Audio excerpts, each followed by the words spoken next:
All right, hello everyone. Welcome to yet another One Piece chapter reaction. This week we have chapter 1166, and I have not been spoiled, thankfully. I also didn't get many warnings this week about, hey, the chapter is super hype. Be warned. So like my expectations are still high because of the flashback, but it's kind of hard to top the most recent things. But regardless, I am still very much looking forward to this. So welcome in everyone.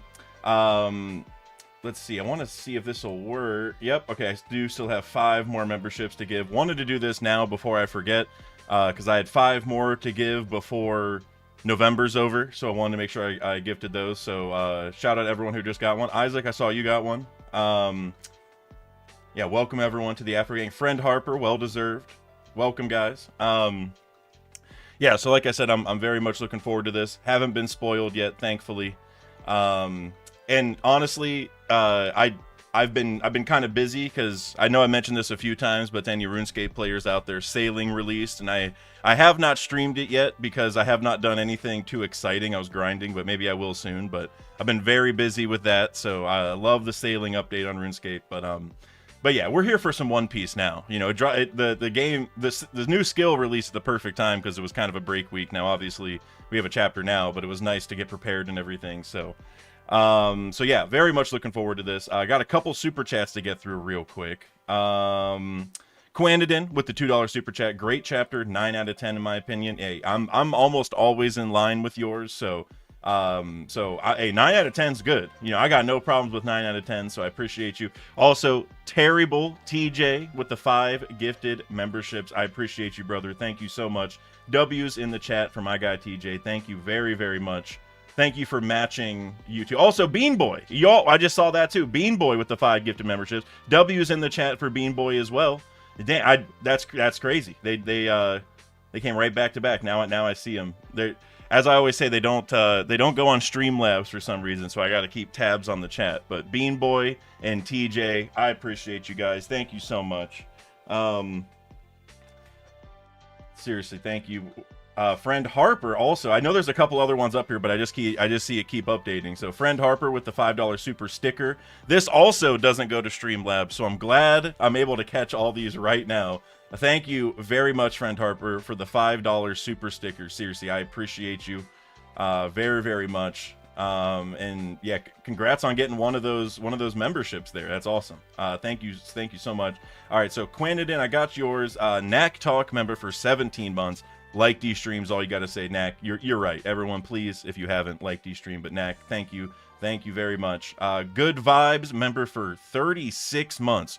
We've hit the 3-year mark on some of the memberships. That's seriously insane. Thank you for supporting me for 3 years now, man. Like genuinely, that's I can't say thank you enough. That's amazing. Banger of a chapter. We eating good, One Piece fam, and we are, man. Like. I mean, obviously I don't know what's in this chapter, but the last, I don't know, 15, 16 chapters have all felt like equally game breaking. I mean, some, have a little bit of higher highs than normal, but for ever since Emu showed up pretty much, right? Or even the chapter before that where Gunko had some memories and got taken over. It's been like 16 or 17 chapters in a row of just like insanity. So, yeah, we are eating good for sure. And then, Juvial Grace with the $2 super chat. I am here in All Might's voice. Thank you for the super chat, and I'm glad you could be here, Juvial Grace, because we got some peak to react to. I haven't been spoiled, but I can only imagine this is going to be another hype chapter wrapping up the God Valley flashback and all that stuff.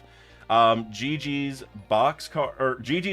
Oh wait, okay, and Knack Talk, Y'all, thank you so much for the support, seriously. I can barely even get the stream started, which is a good problem. But GG's Boxcar with the 5 gifted memberships, and then followed up with the 1-year membership message. Thank you, GG. Something Lilith something, yeah. Hey, you're manifesting for that Lilith card from OP13, which we will be opening somewhat soon. Not this weekend, but maybe next weekend is kind of what I'm thinking. So I know you really want one of those Lilith cards, so I know they got a few in there. So Lawsauce McGee, member for 34 months, almost at 3 years as well. That's crazy. Ayo Lawsauce, appreciate you showing up, my man. Thank you Thank you, thank you. Kuya, member for 26 months. Solid 9 out of 10 chapter for me also. Join the Discord. Yes, everyone, if you have not joined the Discord, you definitely need to. That's the place to hear all the theories before they even drop here, because there's a lot of times where I'm like, hey guys, what do you think about this? And then sometimes sometimes it's a lukewarm response, and then maybe the video doesn't happen for a while, but sometimes everyone likes it and I get some extra ideas, and then that's where the videos really take off sometimes. So definitely join the Discord if you have not already. Reese Lucas, or Lonely Mage. Sorry, it says I have the @ symbols up again, which I don't like that. I think there's an option I can change to not have the @ names, and I can do the regular usernames. But either way, Lonely Mage, aka Reese Lucas, with a $10 super chat. Thank you, brother. Great chapter. In my most anticipated game, Hytale was saved from Riot Games. I'm not even, hold on. Actually, you know what? I think I saw a Reddit post about this, actually. Interesting. I know nothing about this, but that's very cool that it got saved regardless. That's what I just looked it up real quick, and that's what all the articles are saying is like it's saved. It's gonna be priced low, some other stuff, which is cool.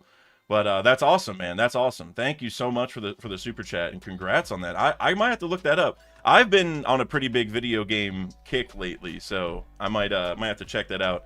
I've also been watching a lot, like an embarrassing amount of like simulation game videos, you know what I mean, where like it's like movie theater simulator or like fry cook simulator or whatever. I've been watching some people play through those, and they are hilarious. So I've been playing all sorts of random games, so I might have to look that up. But thank you either way, Lonely Mage. I appreciate you.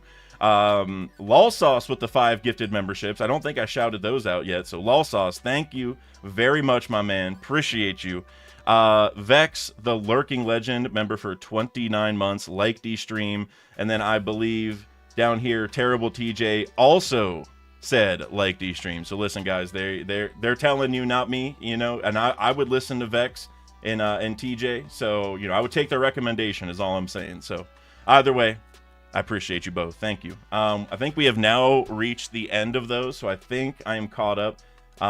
Thank you guys genuinely for all the messages, all the support, and honestly, thank you for all the support in general, because we've crossed 100K subscribers. We're at 102, and I posted about this earlier. I don't have like it all completely laid out yet, but hopefully this weekend I'll post about it again and it'll make more sense. But I am gonna hold a giveaway kind of for everybody, because we hit 100K, and I think I'm gonna do this on a community post. I think is the easiest way, so that's where like the sign up info will be, because I did get the play button. Now I haven't opened the play button because I'm gonna save it for like 100K stream, maybe over here. I don't know, no matter where I put it. Here we go. So I am going to open that on stream at some point. Whenever I also announce the giveaway winners, we'll just do it all like in one stream. I was actually going to do the giveaway during the stream, but then I started thinking like, well, then the only people who win are whoever just shows up in that one specific time period. But if I do the signups on the community post, then people can have like a week to do it. You know what I mean? So anyways, that'll happen maybe next weekend. Maybe I'll post this weekend so people can sign up, and then next week, something like that. Either way, I'll post here in a few days, and you guys can get all the info there as far as what the prizes are and how to sign up and stuff like that. So either way, thank you guys for all the support, either today or over the years in general, honestly. But without further ado, let's go ahead and get into the chapter. It's time for One Piece chapter 1166. And so first off, oh wait, actually, well, yeah, I guess before we get into it, another One Piece related thing that I think a lot of you probably noticed is and I haven't even looked into this, but I heard that we got Rox's hair color revealed in like some Shonen Jump cover or something like that. I forget exactly what it was. I haven't looked into it because I didn't want to risk getting spoiled while I was looking it up. But shout out Lee J, one of the artists for the channel. He did see it and actually just sent me the updated thumbnail image without even me consulting him. He's just like, hey, by the way, I think we got the official colors. Here you go. So that's the first time I've seen him is the thumbnail. He literally sent it, and I was like, all right, I'm just gonna trust you, man. So I just got to say, if those are the accurate hair colors for Rox, I have all sorts of theories at this point. Like at least one major one that ties to that maybe we can talk about towards the end. But I thought the hair color was Not what I expected. Not what anyone expected, I feel like, right? Like, what's like some of the streaks not being black is wild, but I thought for sure it was going to be black and something. But either way, we will, well, maybe we can talk about that after the chapter, because I do have a few theories on some of it. But either way, we're going to start with this color page here. So what everyone's eating are these, like, sweet potatoes that are coming out of the campfire, like, wrapped in foil. Like, they're all camping. That's cool. I like this. We got some good vibes here. You know, my first thought is, like, we're seeing some of the Wano crew here. And I don't know if that's some foreshadowing, you know, for them eventually coming back. I mean, Oda's probably just showing him love. But, like, both Tama and Yamato have said they, you know, are gonna... They eventually want to make it back to the crew. So I think that's interesting. Also, I gotta mention it.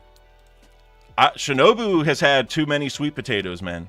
Because remember, she got hit with the Green Bull Ozempic attack. Excuse me.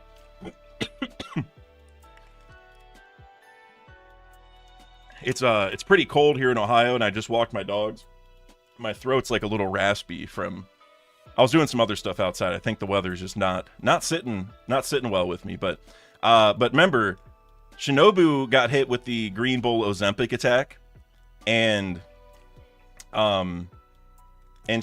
you know, she's not supposed to look like this anymore. So I don't know if she has just had too many sweet potatoes by the campfire, but she also looked like this in the cover story, and I remember saying that I think that's probably an Oda mistake, because it's like nobody, like, you know, what is that, like days afterward, you know what I'm saying?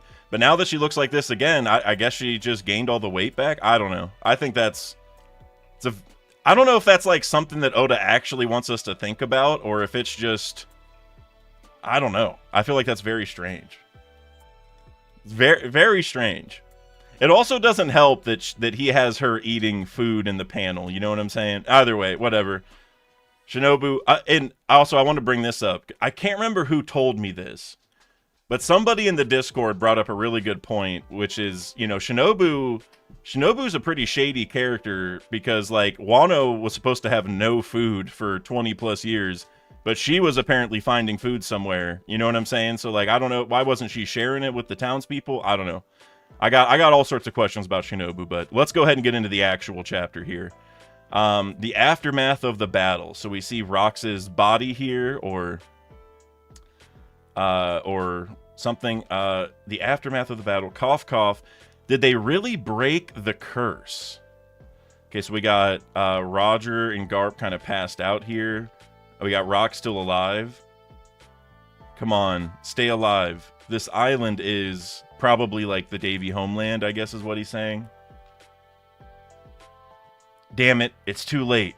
Roger, Garp, run. You can't die here. So we got the gods. Also, I gotta say, I love the paneling here. With this one on the very first page, bottom left. I love that it's upside down because of the perspective that Rox is looking at them from, and I also love that it's raining. It's just, I don't know, everything from the silhouettes to the fact it's upside down to, like, this mist and the rain. I don't know why, but I love that panel. I love the next one too. But so we got Maffy. Is that her name right? I always forget what her name is. Maffy, I think. And then Garling and Summers here. Oh yeah, there's one more thing I wanted to say. Thanks for stopping me. So Garling is the one who officially killed Rox, like, did the finishing blow. Interesting. I mean, is that why he's called the champion of God Valley? Is because he actually is the one who took down... I mean, that's probably what they'll say, is he's the one who took down Rox. Now, obviously, it's not that clear cut, but is that why he was heralded, you know, for what he did? We'll see. How's Rox? Huff, huff. You're worrying about the enemy? I'm your enemy too. Rayleigh, tell me, what happened to Rox? He was killed. So we got Gaban and Rayleigh running away with Roger and Garp here. He was killed. I love the rain.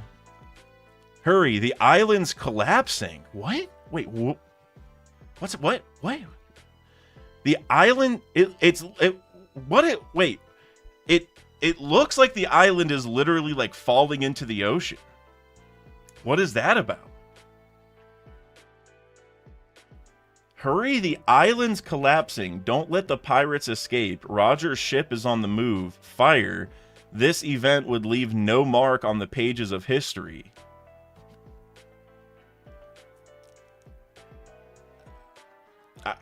This feels weird, right?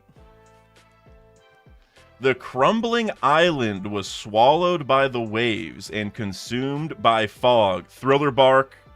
Foreshadow.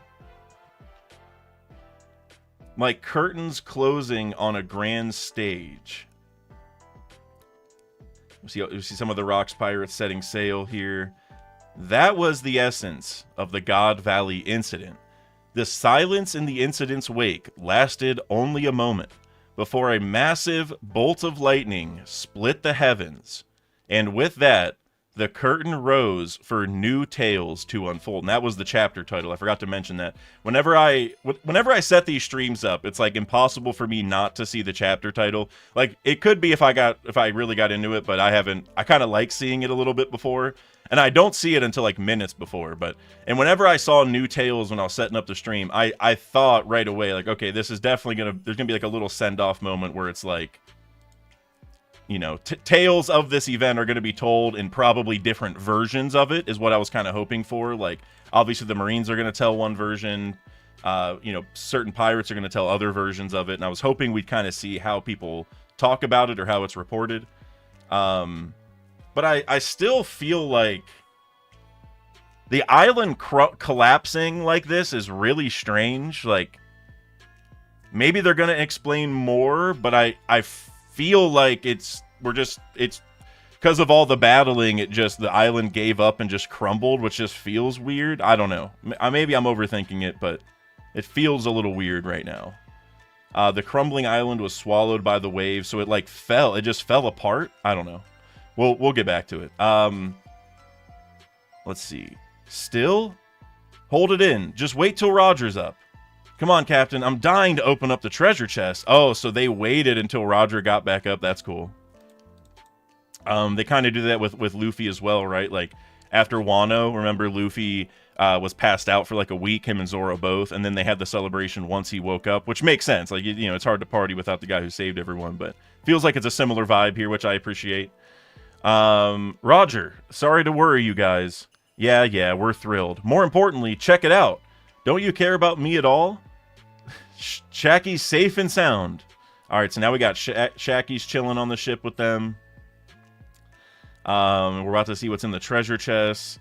And we scored a ton of treasure to boot.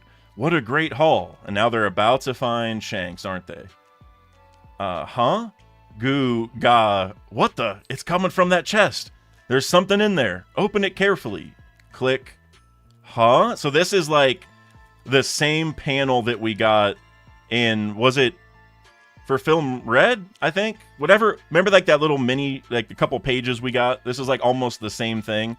But I gotta say it now because people have been asking about this and I didn't know what Oda was going to do. But Roger does not have the mustache here. And he did in the other one. And so people were bringing up, like, does he grow the mustache during God Valley? And I had no idea what to really make of it. But in my mind, I was like, maybe once he heals from the fight, he'll like age a little bit and grow it like while he's passed out or something. Oda will find some gag to have it happen with, but here he doesn't. So I feel like this is just like I guess you can say a retcon. I mean, it's not that serious, but I was wondering because he has the mustache on his Jolly Roger, right? Like you would think he's gonna have the mustache, but hey, it is what it is. Rocks pirates wiped out. Predictably, news coverage was falsified. So this is what I was really hoping we would get. Only one aspect of the story was highlighted. The heroism from Garp. The heroism. Huh. Makes sense. It says here that the Rocks pirates have been vanquished. Rocks is dead. I knew it. Vice Admiral Garp is the strongest. Garp. He's a hero. Alright, so... Okay, and we're getting Garp's reaction. I was just about to comment on that. Grand Line, Navy Headquarters. What the hell is this article? Vice Admiral Garp. I can't wait to get my hands on that Morgans fella. Relax, Garp. He only wrote that stuff because the government paid him off. Oh, we got Sengoku? Alright, cool. I was wondering, like, what role he would have in this, because he's the one who told us about God Valley originally, right? He's the one who told us about a lot of the Rocks Pirates and all that, and Big Mom and Kaido teaming up, so I was wondering if he would have a role in this flashback. Or at least, I mean, he's had, like, a tiny bit of one up to this point, but... the world government and the Marines are massive organizations. If you count the member nations' armies, we're talking about tens of millions of soldiers worldwide. Have we ever gotten, like, numbers for how many people there really are in the Marines? Because, like, if you count the member nations' armies, I wonder what the split is, because, you know, because Dragon's, you know, goal right now is to get a lot of these nations to stop working with the government, and that would mean less military support for the government as well. And so I wonder if we'll get a breakdown eventually on that. But but tens of millions is a lot. I don't know if we've ever really gotten numbers like that. So that's interesting. It's impossible to account for everyone's actions and motivations. So if the top brass ever do strike me as insane, I would simply turn a blind eye to it. Come again? So if the top brass ever do strike me as insane, I would just turn a blind eye to it. So that is he gonna get stricken as insane at some point? Is he?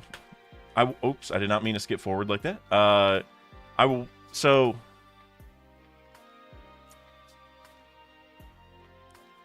So it makes me think, like, remember how after Marineford, they told Sengoku that a lot of the level 6 prisoners escaped and that, like, he wasn't allowed to tell anybody, and that you know what I mean? Like, I forget exactly how that went down, but Brand New's like, nah, you can't, you got to keep it under wraps. I wonder if there's a lot of world government stuff that Sengoku's going to start just revealing to the world, and then maybe the government will be like, he's just a crazy person, don't listen to him, right? Like, he's lost his mind in his old age or whatever, and maybe this is like a hint to it, where Garp or maybe other Marines are going to look at it like, no, Sengoku, like, he's not crazy. He's the realest one of them all or something. It just, I don't know, it feels like Oda's setting something up. It's just like I said, you're another promotion-chasing fool. Shut up. What good can you do barking from the bottom of the cliff? Ooh, I like that. That's a cool line right there. Sengoku dropping bars, man. Hey, you two, if you ever stray and get corrupted, I'll kill you myself. How reassuring. I guess that's what friends are for. Yo, these like 4 panels for Sengoku, for me, I love these, man. This is stuff I really wanted to, like, I wanted just a little bit of Sengoku backdrop, you know what I mean? And, like, I feel like there's a big payoff coming at the end of, like, Garp and Sengoku's lives about this. Oh, man, this is setting up something big, I feel like. So you're not quitting then, Garp? Idiot. There are still things at the bottom of the cliff that need a guard dog? Oh, man. They are dropping straight bars. Like, that's...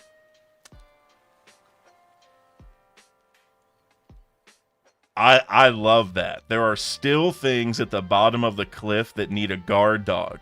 Because he just said last chapter that if he were to quit the Marines, then who would protect them?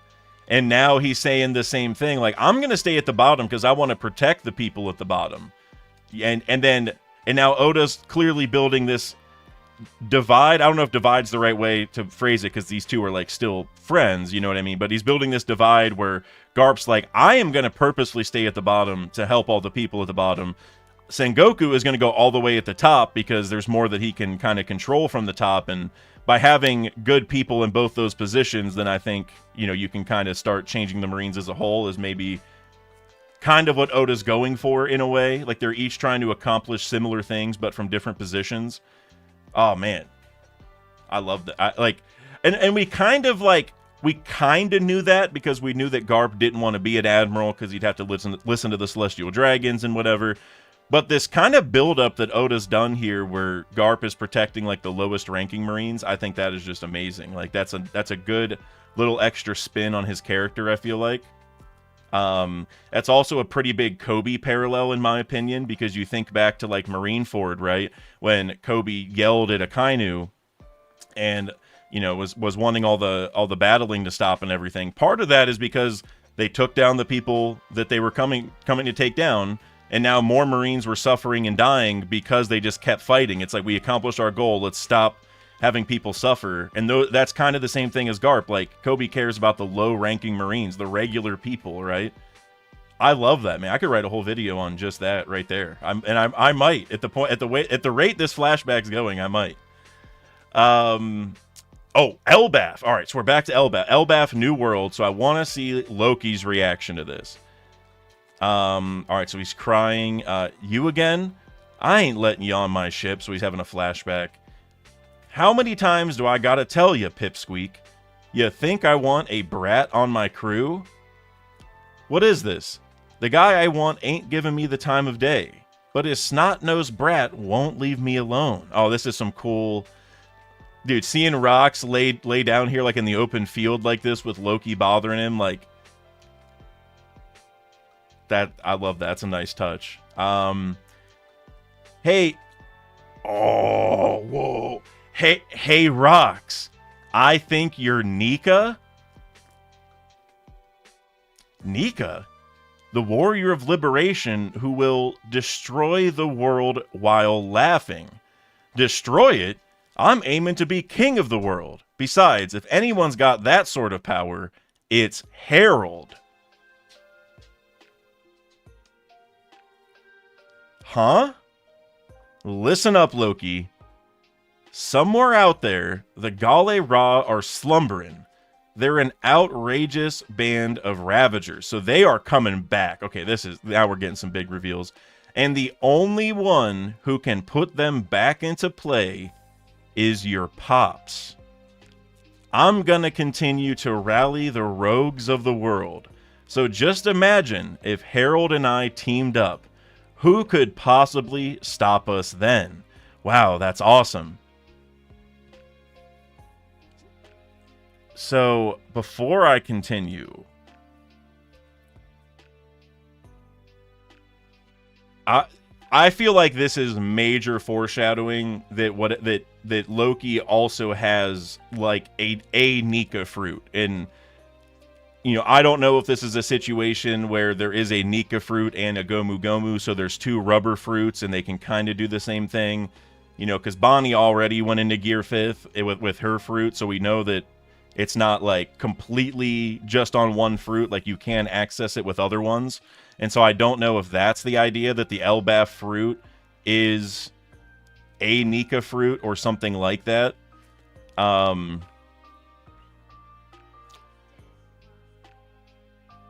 I also feel like this is a big foreshadow that like Loki is going to start thinking of Luffy this way, where like Loki is going to have some big moment where he becomes convinced, okay, Luffy is Nika, and I am meant to fill the role that my pops was with Rox, right? Like, Rox and HARALD are like the old version of Loki and Luffy now. You know what I'm saying? Like, I think that's what Oda's building towards, and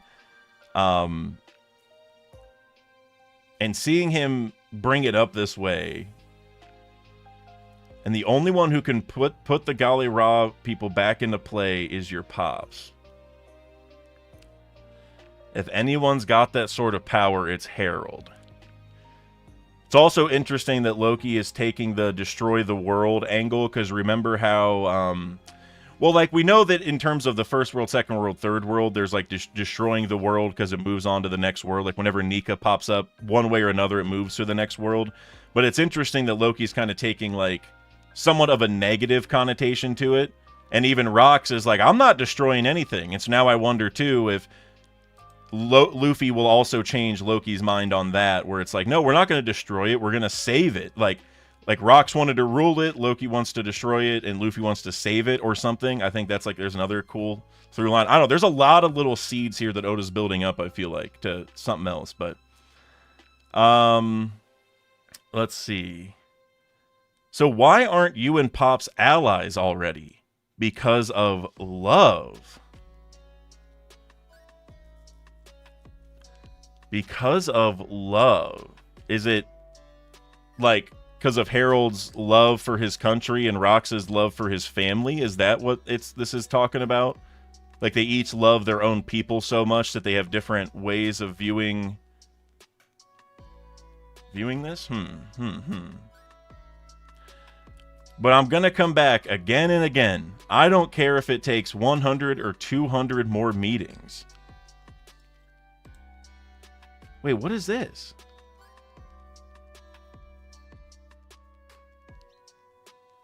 Is that it? Oh, is this a newspaper about Rox's death that Loki's looking at now? Or I can't really tell. Because now I see him crying. So is he like sitting on the same place that he visited with Rox at some point, and now he's revisited and is looking at the newspaper? I think that's... Is that what that is? It's so hard to see what's on it, but I think that's it. I think that's a newspaper. The hand's also really big, which is throwing me off, but that's because Loki's hand is going to be way bigger than the newspaper, so that's actually kind of a cool touch. So yeah, so I guess he's just looking at Rox's death, the confirmation of it. It's on a certain island. It's a vicious assault. King Harold of Elbaf is... Have any civilians been harmed? No. He attacked another giant, some thug. It's quite a brutal scene. You still don't get it? I understand, really, I'm sorry. I'll never steal from humans again. You don't get it. None of you do. Who is he beating up, dude? What? Wait.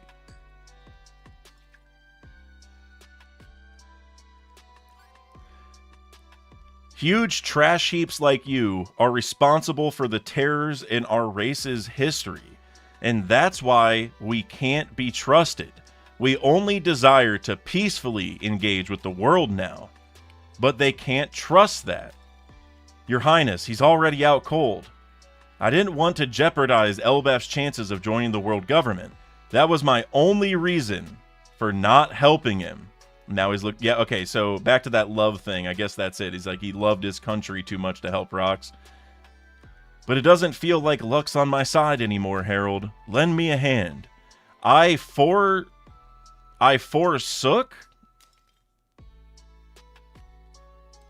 Is that really a word? I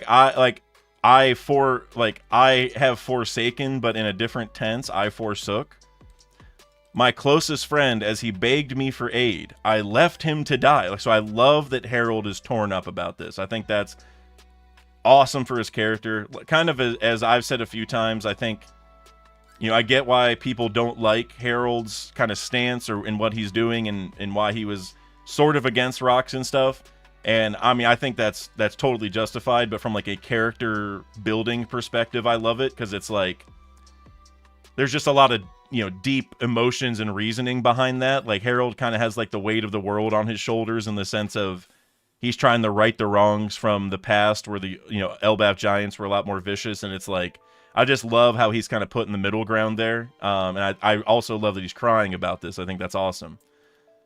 Also, who is this giant? Do we know who that is? He has like a butt chin. Do we know any giants that look like that? Because this guy would still be alive, right? I mean, unless he dies here from Harold. But this guy would probably still be alive. I see another one who kind of looks like Morley a little bit on the left. Doesn't he? I don't know. There's no turning back now. I will never, ever forgive a giant who does evil. And then, so some papers are written. Giant King loses it. Navy headquarters, underground detention cell. Oh my God, we got Dragon in here. Dad, I'm gonna quit the Marines. Okay, so real quick, before I continue this, I love this chapter a lot because we have bounced around from several different parties to see what's going on with them. And I thought that this chapter would follow the Rocks Pirates more so, and maybe we'll get a little bit here at the end, but I know we're very close to done with the chapter. But I'm hoping next chapter we get some Rocks Pirate stuff, like I want to know what happened to all the devil fruits. You know, I think the Rocks Pirates probably left with a lot of them, and we haven't seen that yet, so they're just like we saw with Roger. We should probably get scenes like that with the other Rocks Pirates. Dad, I'm gonna quit the Marines. K. And you, I despise you. K.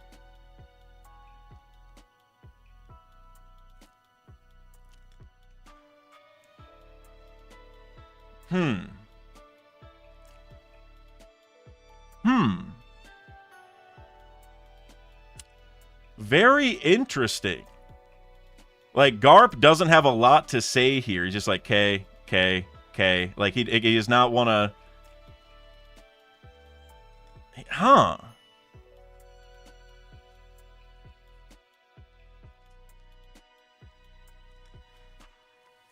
So maybe because he understands what dragon means, and then,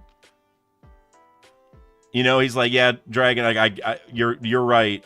Like, I don't know, maybe dragon has caused Garp some trouble as far as, like, maybe, like, a lot of the Marines are mad at him because it's like, hey, your son did this, that, and the third, you know, he's in big trouble. But maybe he also understands. He's like, well, I mean, my son was kind of doing the right thing. And so maybe now there's just kind of like an awkwardness between them because it's like Garp also doesn't like God, like what happened at God Valley, and he feels what Dragon's feeling. But I think Garp is also, you know, kind of as him, Dragon and Luffy all already do. They're each choosing different paths on kind of how to fix things in a way. And so I think this is Garp, like, you are completely justified for feeling that way. I'm not gonna, you know, fight back on that. Just here's the key. That's the crazy part, is he dropped the key so that Dragon can just escape. Navy headquarters underground. I was gonna check if this was Impel Down, but I guess it's just a regular headquarter jail. Huh.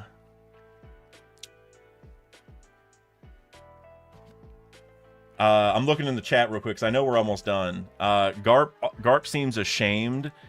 It's hard for me, like, it's tough, right? Oda's doing a really good job of making this like a bit ambiguous. Like, you kind of get what's going on, but like, is Garp upset at himself? Like, is he ashamed of himself because he knows what Dragon says? He's like, yeah, I don't like the Marines either. Or is he ashamed with Dragon because he wanted Dragon to stay in the Marines? Because Garp is like, we need more good ones, right? We need more good apples to fix this whole thing. So is he ashamed because he knows that Dragon isn't going to stick around, right? He's not like mad at him, but he's more so like, I really wish you would have stayed and helped, but I get it. Like, after what I saw, I get it. Like, I don't know. It's kind of, I feel like you could read it a few different ways. I love it though. And I gotta say, it's kind of funny that a lot of people, including myself, have been wanting to get some Garp and Dragon interaction. Like, I want to see what they each thought of that event. You know what I mean? And now we finally do get this interaction. And I mean, Dragon is saying stuff like, I'm going to quit and I despise you. But then Garp's just like, okay. Like, he's not going to say anything.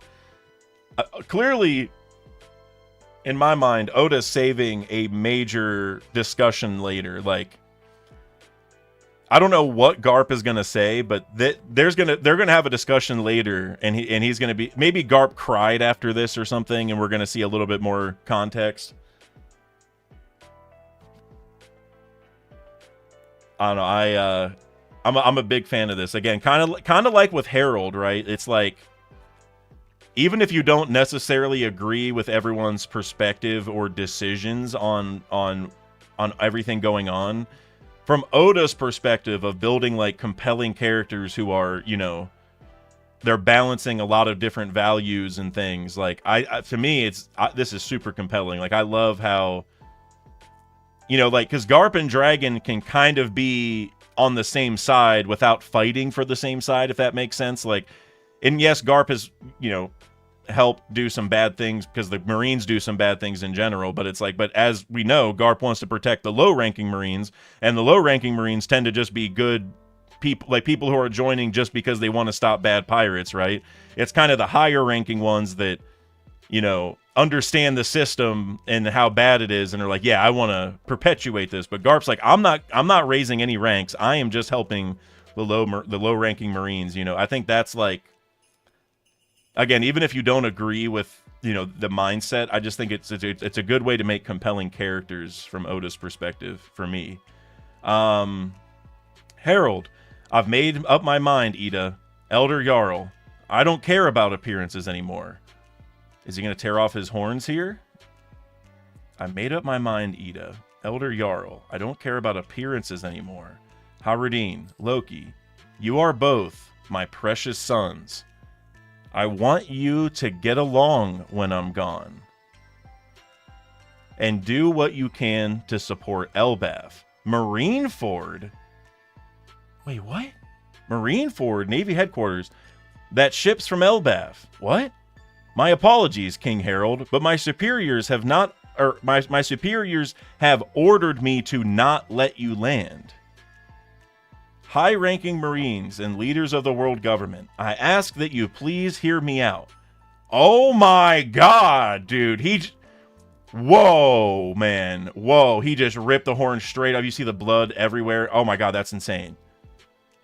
Dude, he just went up like it was nothing. Allow me to atone for the sins of the past 1,000 years.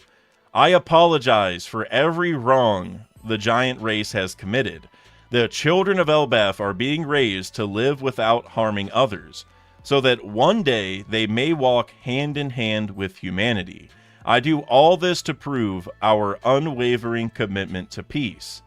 I will do whatever it takes to atone for our sins, even if it means becoming a slave. Is there light at the end of this tunnel? Chapter 1166 end. Wow.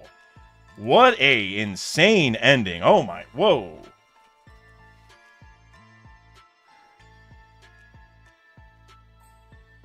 I wasn't quite expecting this. You know, this is a bit much. But now what this is making me think is there's more to this than we understand right now, as far as like, so like how he's saying that we're going to atone for our sins. The children of Elbaf are being raised to live without harming others. They're going to walk hand in hand with humanity. Like, I remember Emu said something a couple chapters ago on like, it's very interesting that the giants have reached like, I'm really paraphrasing here, I forget exactly what they said, but something like the giants are reaching like an era of peace, and that makes them easier to subjugate or whatever. Like they're like, now they're looking for cooperation. That means that it's easier to use them instead of them being just random savages who, you know, fought everyone. Now that they're like cooperating, it's easier to take them over, I think is something roughly what Emu was saying, something like that. And I think Emu even said like their demeanor is similar to yours, Rocks, or something.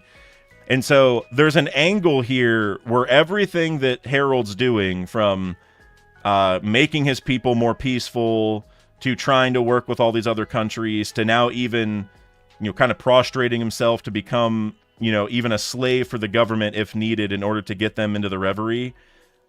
I think right now it's really easy to look at this as like he is going way overboard and this is terrible and Harold's way in the wrong. And to a degree, I think you're right.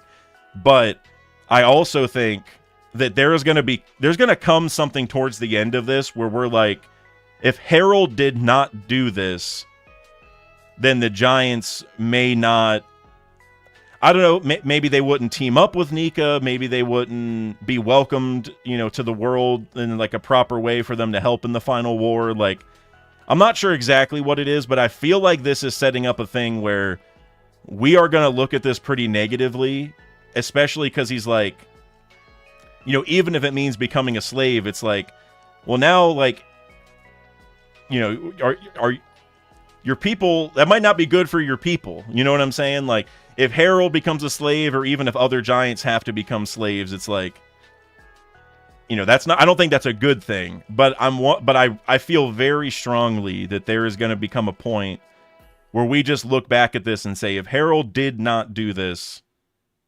then we wouldn't succeed in the future in some way. You know what I'm saying? But right now, this to me, this feels like, I don't know, he's going overboard is the only way I can put it. Like, and another thing that I think is interesting is that, like, he's coming to Marineford and saying, you know, like, allow me to atone for the sins of the past 1,000 years. It's like, Harold, you're apologizing to the wrong people. You know, that's my biggest problem with this, because I love that Harold is fighting to make the name of the Elbaf Giants, like, better, you know, because in a lot of places they're just feared and they're viewed as savages and stuff like that. And I love that he's trying to make them seem more civilized and friendly and cooperative. But the fact he's coming to, like, the Marineford and saying it to, like, the world government and the high-ranking Marines, it's like, no, don't apologize to them. They have caused more problems than probably even the Giants have. You know what I'm saying? Like, those are not the people you need to be apologizing to. Like, if, and now to another point, like if he did this on, like, a you know, like a transponder, like the Vegapunk global transponder snail system, so the whole world knew, then I'd be all about this, because it'd be like he's apologizing to the right people, because the world are the ones, you know, they all fear the Giants and stuff. But now it's like the Marines and the world government are like, oh yeah, perfect. Like, we're gonna get some new military might, you know, like, they don't even really care about what the Giants have done.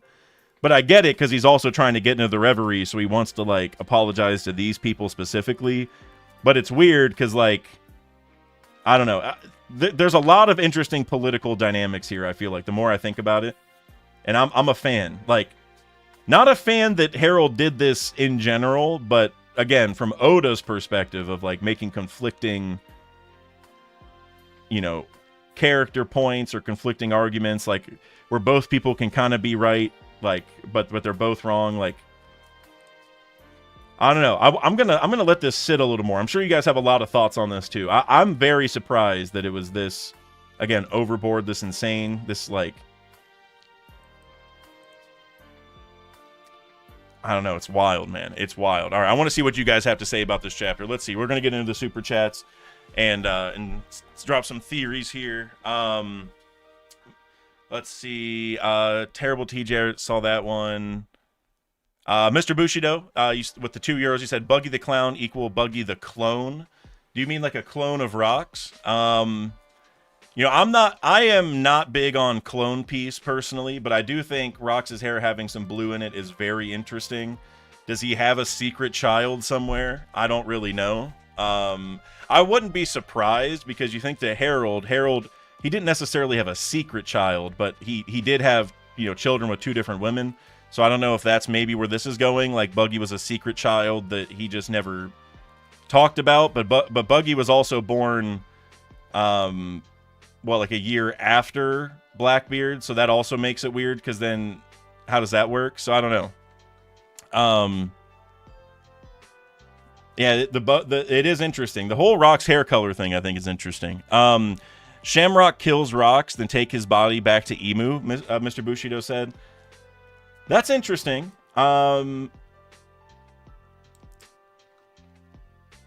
It's either, I mean, there is a chance, but it could also be that his body just sunk down into the ocean, and I would venture, I guess, that that's it. Because we haven't really, I know there's a lot of theories on it, but we haven't really seen Emu, like, amass strong corpses. Like, I know there's ideas that, you know, Emu took over Lily's body or something, but I feel like that might be a little bit different than just, like, taking it like an already dead corpse, especially of, like, Rocks. But it is possible. I mean, he has the freezer, right? And that always has felt like a weird, I don't know, like, Moria kept his corpses in a freezer, so it always made me think, like, maybe. So I think that's an interesting idea. I would say probably not.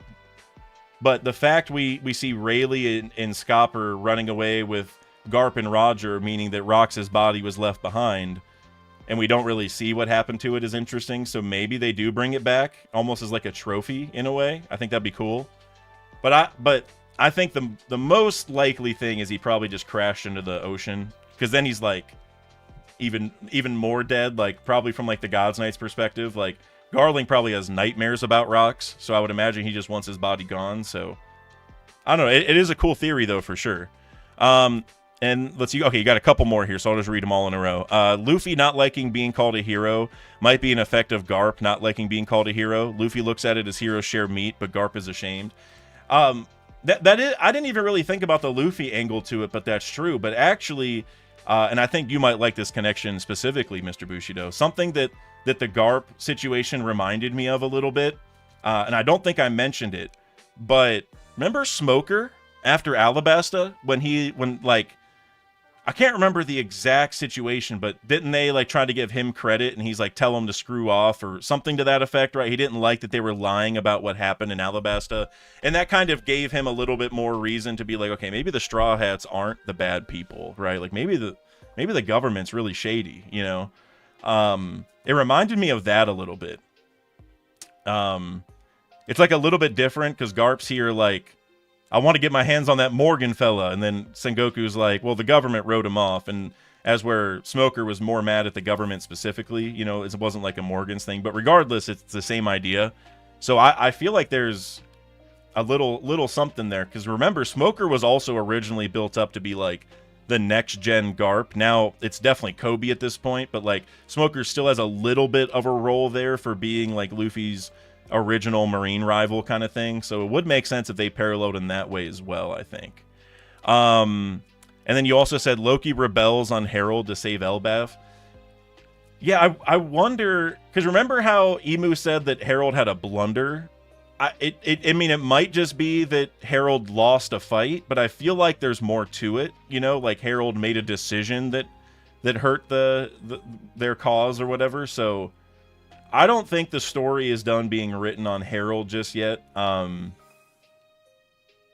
know, I'm sure that from this point on, like, they're going to have deeper ties to the government, and there will probably be some, like, bad outcomes or outcomes that we view as bad. But I feel like by the end, there's going to be some important twist. You know what I mean? Like, because even if you look back in the flashback that we know so far, like, Loki was summoned to the castle when Harold got stabbed. So it's not even like Loki went there angry trying to hurt anybody.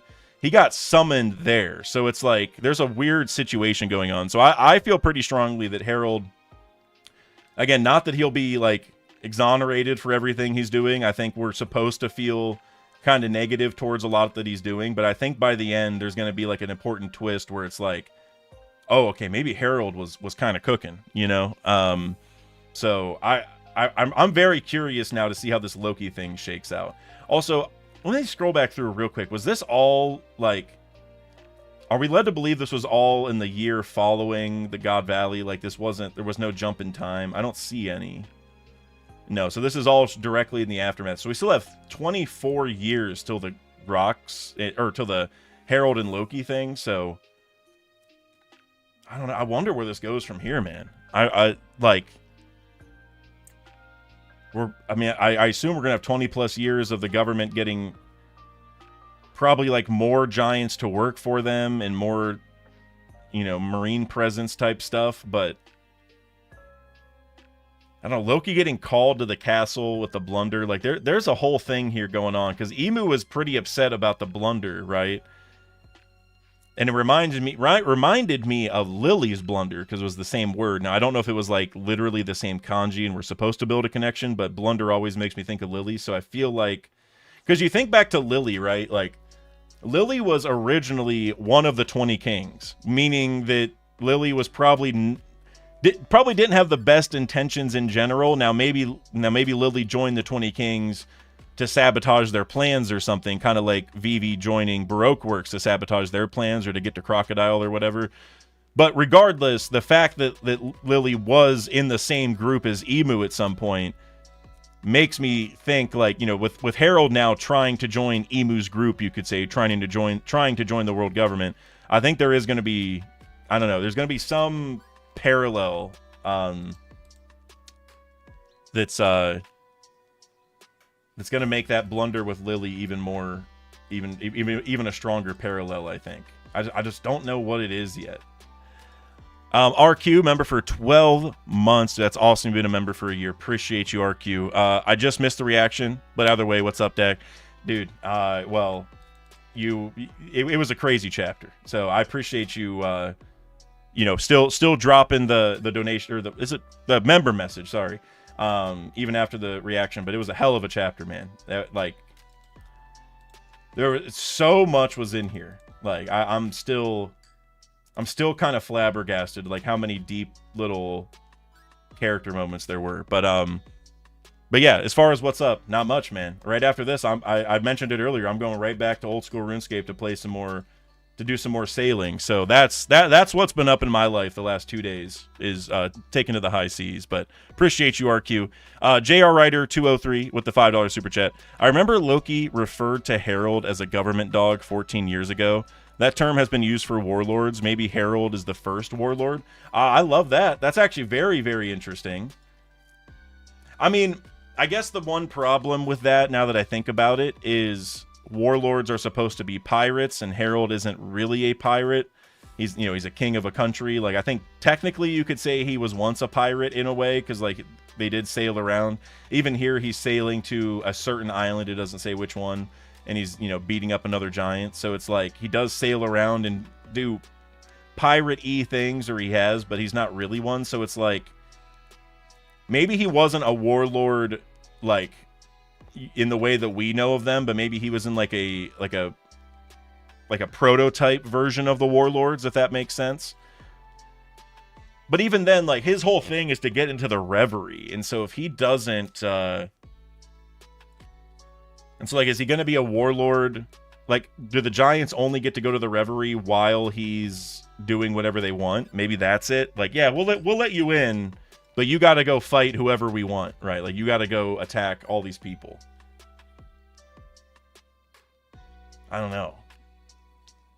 I like. Do we know when the warlords first ever existed? Hold on. Let me look this up. History. At some point, likely after the execution of Roger and subsequent beginning of the Great Pirate Era, the world government established the seven. Okay, so we don't actually have a confirmed date, but the wiki does say that it's likely after Roger died. I don't know what the reasoning is, but I'll look into that later. So maybe that's it. Maybe Harold. But if that was after Roger died, that would still be like 15 years until that happened. I don't know. I think you're probably on to something, JR Ryder. Like, he could have just been like, once Harold died, maybe they were like, all right, hey, having warlords was really useful. Let's go get a bunch of them, So maybe that could work.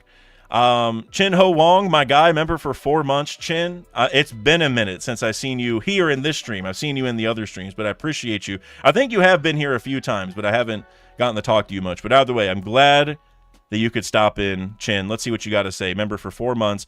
Loki crying Rock's death, same as Tama crying Ace's death. Oh yeah, that, what I was thinking was Odin, right? Odin running to the beach and crying about, well, he was crying but also smiling, right? He was kind of like excited but also sad because he was happy about Roger's life, because he accomplished what he wanted, and he already knew that Roger was going to die and stuff. So like it reminded me of that a little bit. But it's a little bit of the opposite. So he's not like... Let me go up here and see. Because what I thought is he was going to be really angry, but he's just sad. He's just crying the whole time. I thought Loki was going to be, like, I thought you were going to save the world. I thought you were going to do this. You didn't do anything. But instead, he's just really sad, But yeah, also with Tama after Ace's death, yeah, similar. And it may be even more appropriate because Loki is still a kid here. Technically, he is 25. Or no. Yeah, 25, which is what, like 8 in human years? Which 8 is about the same age as Tama now, I think, right? So, good parallel there in general. So, yeah, I agree with you. There's a lot of things to compare this to for sure. Hogan with the $5 super chat. Well, I made it to a live stream, so gotta support my guy, bro. I appreciate you. It's been a minute since I've seen you in a stream as well.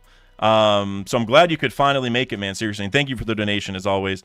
Since my last live, I got a puppy and named him Luffy. Dude, that is awesome. Do not bring your puppy anywhere near Boa Hancock. All right, that's all I got to tell you. Don't even think about it, please. I do not want your dog to get kicked. But that is awesome, man. Seriously, I'm a big dog lover here. I got two camped right by my chair legs right now, so that is amazing. I hope your puppy is doing well. What kind of dog, if you're still here? I'm curious, what kind of dog did you get? Because I got a Australian Shepherd and a Bernese Mountain Dog myself, but there are like, I mean, I love pretty much every dog breed, so I'm very curious. If you're still here, let me know. I'll try to keep an eye on the chat, but that is awesome. Mr. Bushido with the €2. Buggy was a failed clone because of his nose. Well, then wouldn't he also be a failed clone because of the hair? Because the hair, I mean, it's like kind of blue, but it's also not like a 1-to-1. You know what I mean? I don't know. For me, I feel like we're just taking a stab in the dark with the clone thing, personally. Like, I feel like we're just kind of, it's like, oh, Rox has blue, so this, we're just jumping to that answer. But I don't really have any Buggy theories, to be honest with you. Like, it could be a clone, but like I said, it feels like a stab in the dark. I don't really have much reason to go off of. Like him being his son, it's kind of similar. We're just taking a stab in the dark that Harold went and either hooked up with a different woman to have a secret child that we don't know about, or that Eris had Buggy but didn't bring Buggy to God Valley for some reason. Like they all feel kind of weird. So I don't know. But the Buggy thing, I mean, Oda's doing a good job of keeping that a mystery. I'm not too big on anything. I mean, at this point, maybe like Rox's brother or sister is Buggy's dad. That feels like maybe the most likely, because then they would probably still have bluish hair, but would be able to, it would still kind of make the whole parallel work, where like why the bounty posters look the same, because they would be related. So I don't know. If it ends up being a clone, though, I mean, I'll, as I always say, I'll give you your flowers, but I feel like we're just taking a stab in the dark. Cloud Lizard, I see you got 2 super chats in a row. I appreciate you very, very much. I'll do both these back to back. What a chapter. Nearly wept. The blue hair makes me think Buggy is linked to Gunko, especially with the long hair. That's interesting. Things make me think Harold helped Loki and Domi Reversi. Wait, hold on. Makes me think that Harold helped Loki and Domi Reversi on other giants in the room. Oh, you mean like from 14 years ago? Yeah. That's interesting now that I think about it, because it's like, now that we know that Rox died because he got Domi Reversi'd and Roger and Garp stopped the transformation, essentially, or whatever, it would kind of make sense that Harold had to face the same thing. Like, Harold... I actually think it'd be better if it was inverted, to where Harold didn't get Domi Reversi'd, but I think, like you're saying, the other giants did get Domi Reversi'd, and then he had to take all of them out. Like, Loki, Jarl, and Harold all had to team up against a bunch of Domi Reversi'd giants in his room. I think that seems to make the most sense to me at this point. Now, the problem is in that panel from 1152, whatever chapter that was, whenever the flashback started. None of the giants have, like, wings, which seems to be, like, all the Domi Reversi'd people get, like, bat wings or demon wings.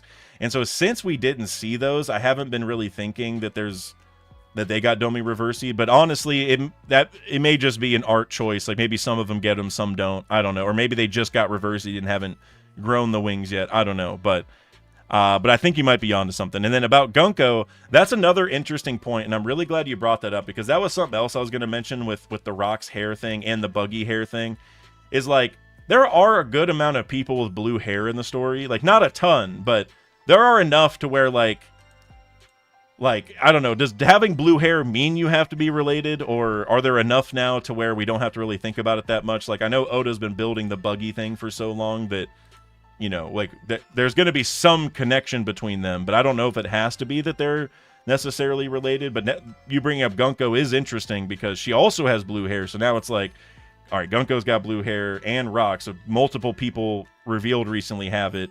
Is there a tie to Buggy, or is this, I don't know, because also like Vivi and probably Lily have blue hair. So it's like, what do we glean from that?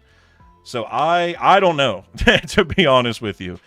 Although what you saying that does make me think of something really crazy. What if, and again, this isn't going to be the case. This is a meme theory, but like Gunko being Buggy's mom would be like the craziest thing of all time. Because I mean, theoretically, she would be like 30 by the time God Valley happened, or something like that. Or 30 by the time Buggy was born, I should say. So, like, technically, yeah, she'd be, like, late 20s-ish. So, technically, it could work. But, like, I don't think that's actually going to happen. And then what would the connection with Rox be if it's Gunko, right? Then are we going to find out that there's some connection between Rox and Brooks' home island? I mean, technically, God Valley is in the West Blue. Brooks' home island is in the West Blue somewhere. So, maybe they are related somehow. I don't know. Oh, yeah, Denjiro also has blue hair. Now, we were talking about this in the Discord. He has like the blue pompadour, you know, like most recently, or right now he does. But when he was a kid, his hair kind of looked black. I think it was technically dark blue, but it looked black and then turned into a lighter blue color. But yeah, there's a lot of blue-haired people in the story now. So I don't know. And I'm not saying that there isn't a connection. I just don't know how much to read into the connections between all the blue-haired people, because there's so many, you know. It's also like pink-haired people. We have a lot of pink-haired people. But there's only like a couple. Well, I guess there's a handful. I was going to say there's only like a couple like green-haired, but there are a good amount of green-haired, especially now that we have Green Bull. Because I was thinking back to like Kokoro and Sasaki having green hair, and I was like, see, that's a good hint that they're related because there's not that many. But there are kind of a lot of green hair too. But I don't know. The fact there's so many blue hair makes it hard for me to discern. I mean, Gunko being Buggy's mom is like the craziest thing. Maybe Gunko is related to Rox, and that's why. Again, I don't think that's actually going to be it, but I don't know. There's a lot of crazy theories we could cook out of this for sure. But Cloud Lizard, you had a second super chat that I have not read yet. I apologize. Oh, it was connected to the other. Okay, I should have read this one right away. This would help with the blunder and amnesia from Mountain Beard. Yeah, well, so are you saying then that even Jarl got Domi Reversied? So I guess I'm thinking of that too, like the fact he has the sword in his head, would that be from like another Domi Reversied giant doing it? Or is the idea that he got Domi Reversied and they had to stop Jarl and he just doesn't remember what happened, and the way they stopped him was like stabbing him in the head, which is like so crazy. I feel like I could go both ways on that one. Like whether Jarl got Domi Reversied, because the fact he got stabbed in the head is why he doesn't remember anything, but like did he get stabbed in the head because he got Domi Reversied and they had to stop him, or did he get stabbed because all these other Domi Reversied guys were coming after him? You know, like I think both could work. I don't know. It is interesting. That whole, like, I mean, I don't know how much longer this flashback's going to be, but that's like the next big thing we got to get from this flashback is that was the whole reason this flashback was supposed to happen. But now that we're past God Valley, it's like Oda could skip to 14 years ago at any point now if he really wanted to. So I don't know how much longer this is going to go on, honestly. Gross Stonks, my guy, with a $10 super chat. Glad you could be here, brother. Hi, Dak. I know I haven't been around a lot, but I'm glad I didn't miss this epic chapter. Does this finally confirm how Dragon began his life as the world's worst criminal, then starting the Freedom Fighters? For one thing, yeah, I'm glad you could be here, man. I know we talked in the Discord that we haven't heard from you that much recently, but I hope all is good for you, man. I'm glad you could make it. And as far as Dragon, does this confirm does this confirm how Dragon began his life as the world's worst criminal? Yeah, you know, it's interesting to think about it that way. Like, is he the worst criminal? Like, is it just because he started the Revolutionary Army? Like, did he just get it because of that? Like, once he became a revolutionary or even like a freedom fighter, that started it? Or did it really begin back here, right? Like, because he, I don't even know if they know this, but he shot the tranquilizer dart at a celestial dragon, and then he like was threatening all the Marines, and he's probably told a ton of people about God Valley because he was literally there, and I assume that the government doesn't like that either. And so all those things could make him like the worst criminal without him even really doing anything criminal, right? Because like while I think the Revolutionary Army are, you know, a group of good guys trying to do good things, they do things that are like, you know, like they're starting wars to like start revolutions that these are necessary and good, but that's a little bit closer to criminal activity than some of what Dragon has done now, right? Like trying to save the people of God Valley, that's just like good no matter what. You know, starting a war, you know, to whatever, that's like a little bit more debatable. I would say it's still good, but you know, as far as criminal activity, that's a little bit closer. So it would be really interesting if he became the worst criminal because of this before he even did anything that was truly criminal. And maybe that even, you know, kind of pushed him towards everything he's doing, because it's like, well, if they're gonna brand me as a criminal and this horrible person because I've done this, well then let's just go change this whole thing. Like, I'm not gonna hold back, you know what I mean? Like, if they're already saying the worst about me, like, what's it matter? And now it's interesting because we also know from Kuma that Dragon was viewed very positively because of the freedom fighter thing. So I'm very curious on how this kind of works, like, because that would tell me that the government isn't like saying that much propaganda about Dragon. Like, at least while he was in the freedom fighters, they weren't saying that much. But now, you know, now they say, you know, the worst about him now. So I really wonder how all of this plays into it, because it's like, I could see them making him out to a criminal right now, and like, maybe they tell all the Marines, like, oh, he has a really high bounty because he's like a traitor or whatever, right? He's this horrible guy. He hurt the Celestial Dragons, blah, blah, blah. But then since Kuma viewed him positively, I'm guessing that wasn't necessarily in the paper. So I wonder how that all shakes down. It's a really good question, though. Appreciate you, Growth. Mr. Bushido with the €5 super chat. I think Joy Boy was Davy's brother named Davy D. Binks. Both brothers had different methods, but had their own following. I mean, I think that would be cool. So are you saying that? So Joy Boy was Davy Jones's brother, and so I guess, are you going for like an Ace and Luffy parallel there, sort of, or would they actually be related, or do you think they would be like or it could also be like a Sabo and Stelly thing as well? Where maybe they weren't even like friends or anything, but one was born to the family and one was adopted. Because I've always thought that Stelly was like a good parallel for Emu for sure. As far as the Binks part, I'm not like, kind of like earlier, I feel like it's kind of just a stab in the dark to even assume that there is like a Davy D Binks. Like, I do think there's going to be somebody named Binks, but like, you know, like we barely know enough about Binks Sake, I guess is what I'm getting at. Like, I could see it being, I don't know, I think the main part for me, honestly, is Joy Boy and Davy Jones being brothers. To me, I'm not super big on that. Not that it's impossible, but I don't know. If they are, they're going to be adopted, like I was saying. So I think that's maybe the linchpin for me. More Haradine and Loki thing.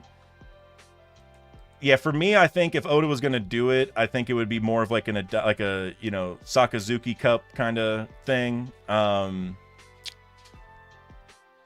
Because like for them, like, because there's a lot of parallels there. If they're actually brothers, that makes me feel like, again, that feels kind of like a stab in the dark, that, you know, that like, because we don't even know if there is a Davy D Binks, I guess is what I'm getting at. But if you're trying to say that like Binks and Davy Jones had a close relationship where they, you know, were friends or brother, like they called themselves brothers, and then one kind of became evil, like I think there's a lot of parallels you could take from that. But I'm not sure if they'd be actual brothers. But I mean, I like the idea nonetheless that they do, because I've heard that before, that Davy Jones and Joy Boy, if they aren't the same person, which I don't, At this point, they're probably not the same, but I don't think that's necessarily confirmed. But if they are separate, I think them being Sake Cup brothers would be cool. There might even be a third party there, like Davy Jones, Joy Boy, and then who would be maybe Emu,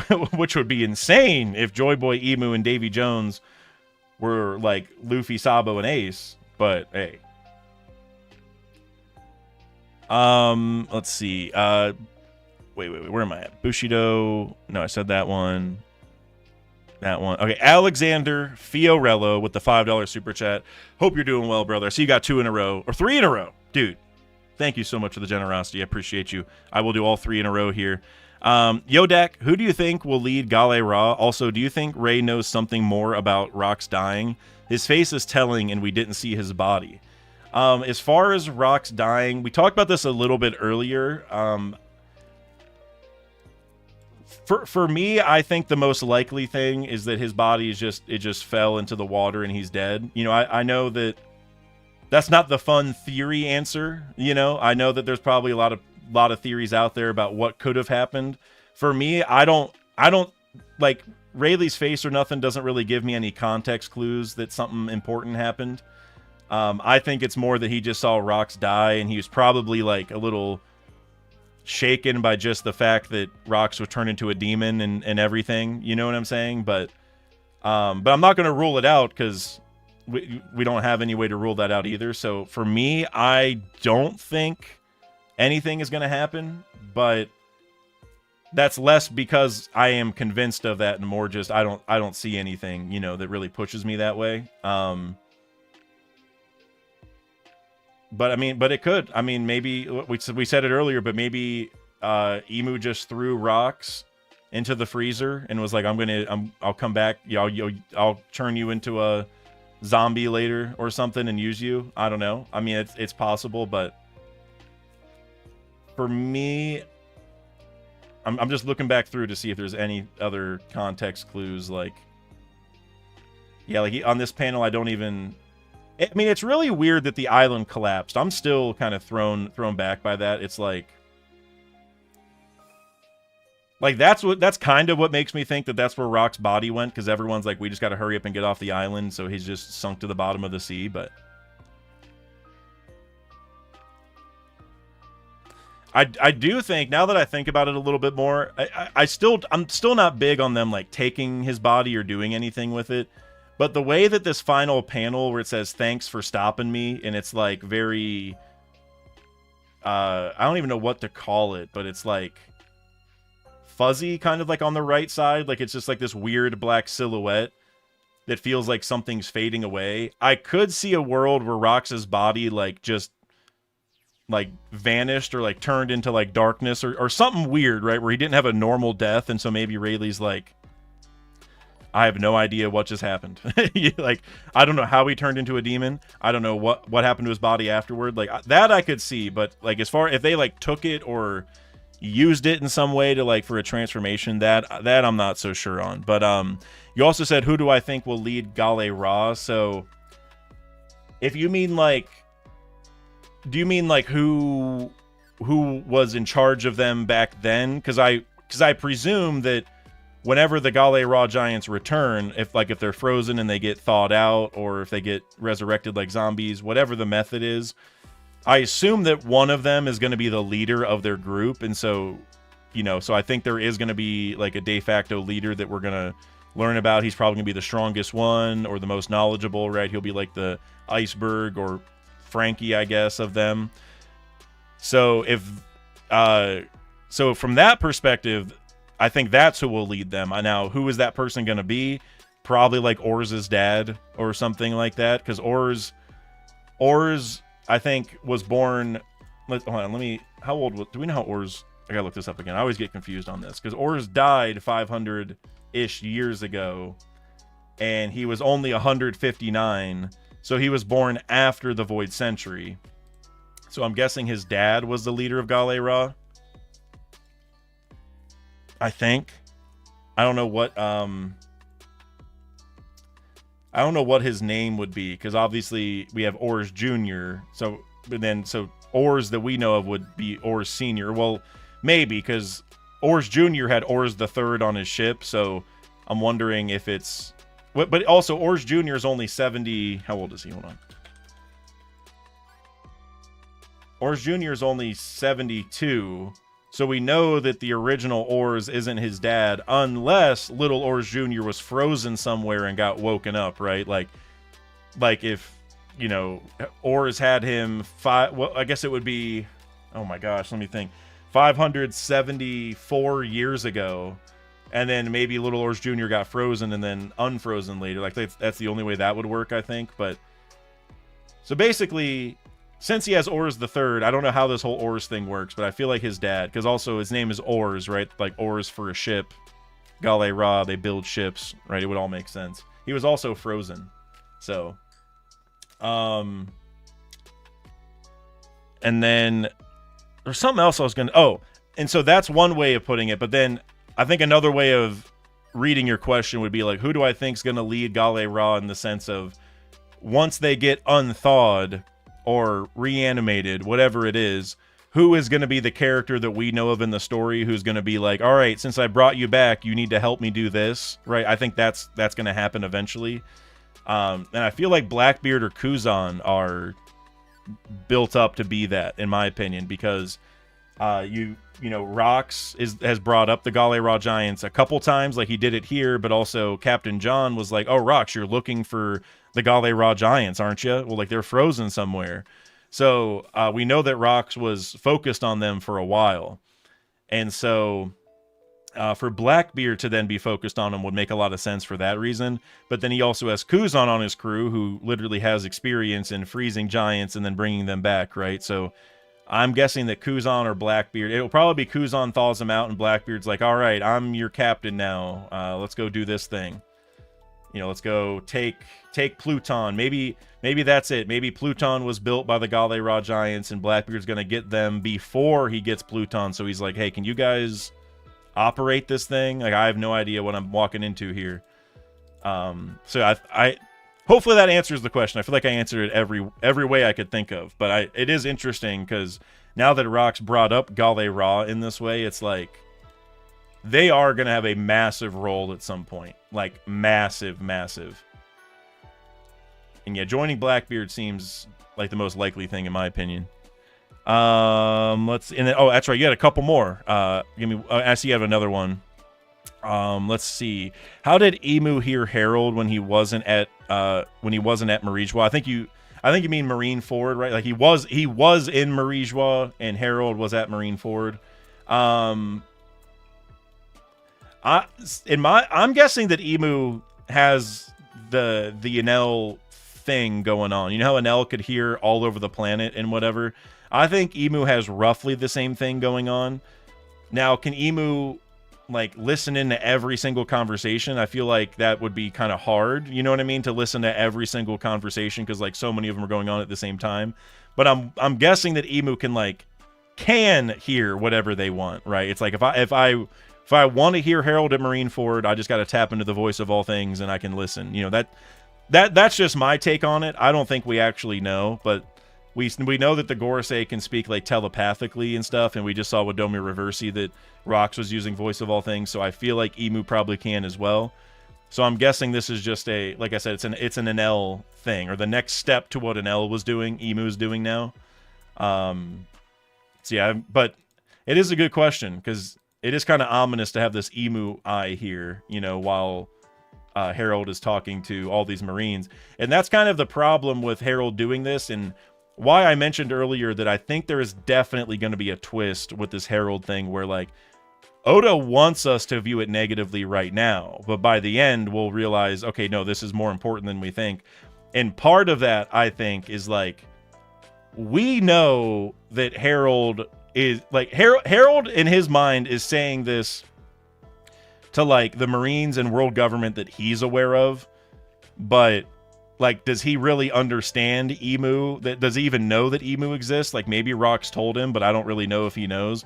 Like, I think as Rox learns more about the government, he's probably going to be more like, okay, maybe this isn't right, you know? So, like, for us, we're able to know like Rox or Harold, if you say this to Emu, this is the dumbest thing you could ever say. You know, like Emu is going to take full advantage of you guys and use the Giants for bad things. Don't do this.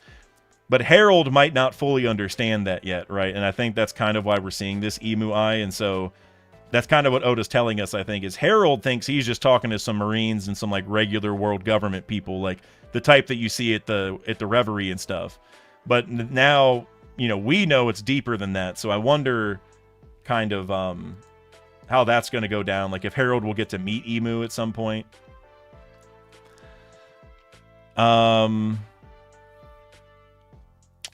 Let's see. Also, you said, Alexander, you said Sengoku watched his friends. Sengoku watched his friend's grandson die. Fraud. I mean, yeah. I think the whole like Marine thing, like how, you know, they can't not follow orders, right? Like if they refuse to follow orders, they go against their orders, they're in big trouble, and like, you know, they're trying not to rock the boat, I guess. Like I think that's definitely like a through line that Oda wants us to think about. I'm not saying it's right, to be clear. Throughout this whole thing, I don't like Oda wants us to debate what's right and wrong. You know, he wants us to use the characters to think through these things. And I feel like that point with like Sengoku, or even Garp, you could definitely say for Garp, like, sure, at the end, he's like, in Marineford, he's like, I'm going to go save Ace. Like, Sengoku, you better stop me. It's like, even before that, Garp could have done a lot to save Ace, but he didn't, right? And I think Oda's really building upon that now, where it's like, yeah, like, again, I'm not trying to say it's a good thing, but he's making us think harder about, like, okay, these Marines are doing horrible things. A lot of them have good intentions, but because they're under the world government, they have to do these bad things. And it's definitely not good to do those bad things, but if they, you know, went against it, then they wouldn't be a part of the government, and not having these good people in the government anymore, or in the Marines anymore, would make the Marines even worse, right? Like you want as many good apples as you can get. And so I don't know. There's just a lot of cool, deeper plot points there that's like, you know, like it is bad that they aren't saving these people, but it's like, you know, Oda's just building up a character here. You know what I'm saying? So yeah, he is kind of a fraud for that, but I also think he's not a fraud for the Corazon and Law situation, right? And I think that's kind of what Oda's going for, is like, you know, they all kind of have their own little weaknesses, their own little, you know, things that they're trying to save on the side. Like for Ace, that was like a really big deal. Like it would have been really hard to save Ace without getting completely kicked out of the Marines and probably thrown in jail and all this other stuff. But we know that Sengoku, when he had like a, you know, a chance to do something in secret and protect somebody, he did do that. And so it's like, I don't know. Oda's just making these characters very conflicting, you know, and I appreciate that. Cheese Wheel, I saw you just pulled up and said 10 out of 10 chapter to me, man. Holy. Yeah, I love this chapter. This was such a phenomenal chapter. So many different things were touched on, and I love that. Let's see. Mr. Bushido with the €2 super chat. Garp seemed pissed that Dragon became a revolutionary in Kuzan flashback. Yeah, because I think it's less that he's upset that like that he's like not a Marine or whatever. It's more like, okay, now that he's in the revolutionaries, he's like directly going against us. You know what I'm saying? Like it's one thing for Dragon to not be a Marine and to even like try helping people, or to even be a pirate to some degree, but by becoming a revolutionary, it's like, okay, now he's like designating us as an enemy, or like really it's the world government, but the Marines will be, you know, the brawn that is fighting on behalf of the government most of the time. So yeah, it is interesting to kind of think about all these different layers, because you know, it's I think he's more like, dang it, like now my son is like, I wonder if there's almost a little bit of, I don't know if jealousy is the right word, but a little bit of like, you know, like dang, Dragon is really trying to change this. Like And I know Dragon's right that this is bad, and now he's going all out to stop this, and it's like he's gonna seem angry, but like I think from a parental angle, he might actually be a little worried, a little, I don't want to say proud necessarily, but a little like, you know, he's gonna feel something about that. You know, it's like, dang, okay, I might be fighting him at some point. You know what I mean? Like, dang it, if my son had just stayed home and played video games, I wouldn't have to fight him. But now he cares about this so much, I might have to go take him down. Like, I think that's kind of compelling for him. Growth Stonks, member for 23 months, almost 2 years, bro. Appreciate you again. Also, Elbath continues to deliver. Elbath greater than Wano. In my opinion, it's going to be hard to rank Wano higher than Elbath once it's done. And, you know, that's not complete disrespect to Wano. I mean, maybe a little bit, because I have had quite a few criticisms for Wano, but Elbath has just been so good. It's not even about Wano being any issues with Wano. It's about how amazing Elbath is. This is probably going to be my top 1 arc by the time it's over. So, said that. Alexander Fiorello again. Appreciate you again, brother. With a $2 super chat. Sengoku's kingly ambition is do nothing. Stupid bum. Hey, well, you sent that before I said the Corazon thing, but it's because again, like if he for him, he can help Corazon and Law and all them, because Law, like, remember, he just sat there talking to him after Dressrosa. You know what I'm saying? Like, he theoretically could have arrested him or whatever, but I think that's kind of the lesson, is like, these are good people, they want to help, but like for Ace, it's like he's gonna lose his position, he's gonna get a lot of people in trouble, probably a lot of the men under him who want to listen to him, if he tells them, all right, hey, my I don't know what the position would be, I don't even know, private in the military, whatever they are. You know, there's low-ranking Marines, like, hey, I need you to go fight these other Marines because we need to save this person. It's like, wait, so now you want us to fight other Marines? That doesn't sound right. And, like, he's going to cause his own people some trouble, I guess is what I'm getting at. And I'm not trying to exonerate him. I think it's easy for us to look at a lot of these Marines and view them negatively. Like, oh, they didn't save this person. They didn't step in when this was happening. But as Garp has pointed out, if I'm not here, then who's going to protect those other Marines? If Sengoku had, you know, stepped in earlier before Corazon and Law or really anything, then it's like, then he wouldn't have been there to help them. And I think that's kind of the idea. Now, you might also be able to say, well, if they stepped in earlier, the Marines might have been better to where these other people wouldn't have even needed help or whatever. So it's, I don't know. I think it's just, again, as I said a few times, I think Oda's doing a great job of building these characters to where they feel conflicting, like where we want to dislike them. But we have to remember, like, One Piece would be really boring if every character did everything that we wanted them to in every moment, right? Like, if every character was against Emu from the very beginning, then there probably wouldn't have even been an Emu for us to fight, right? And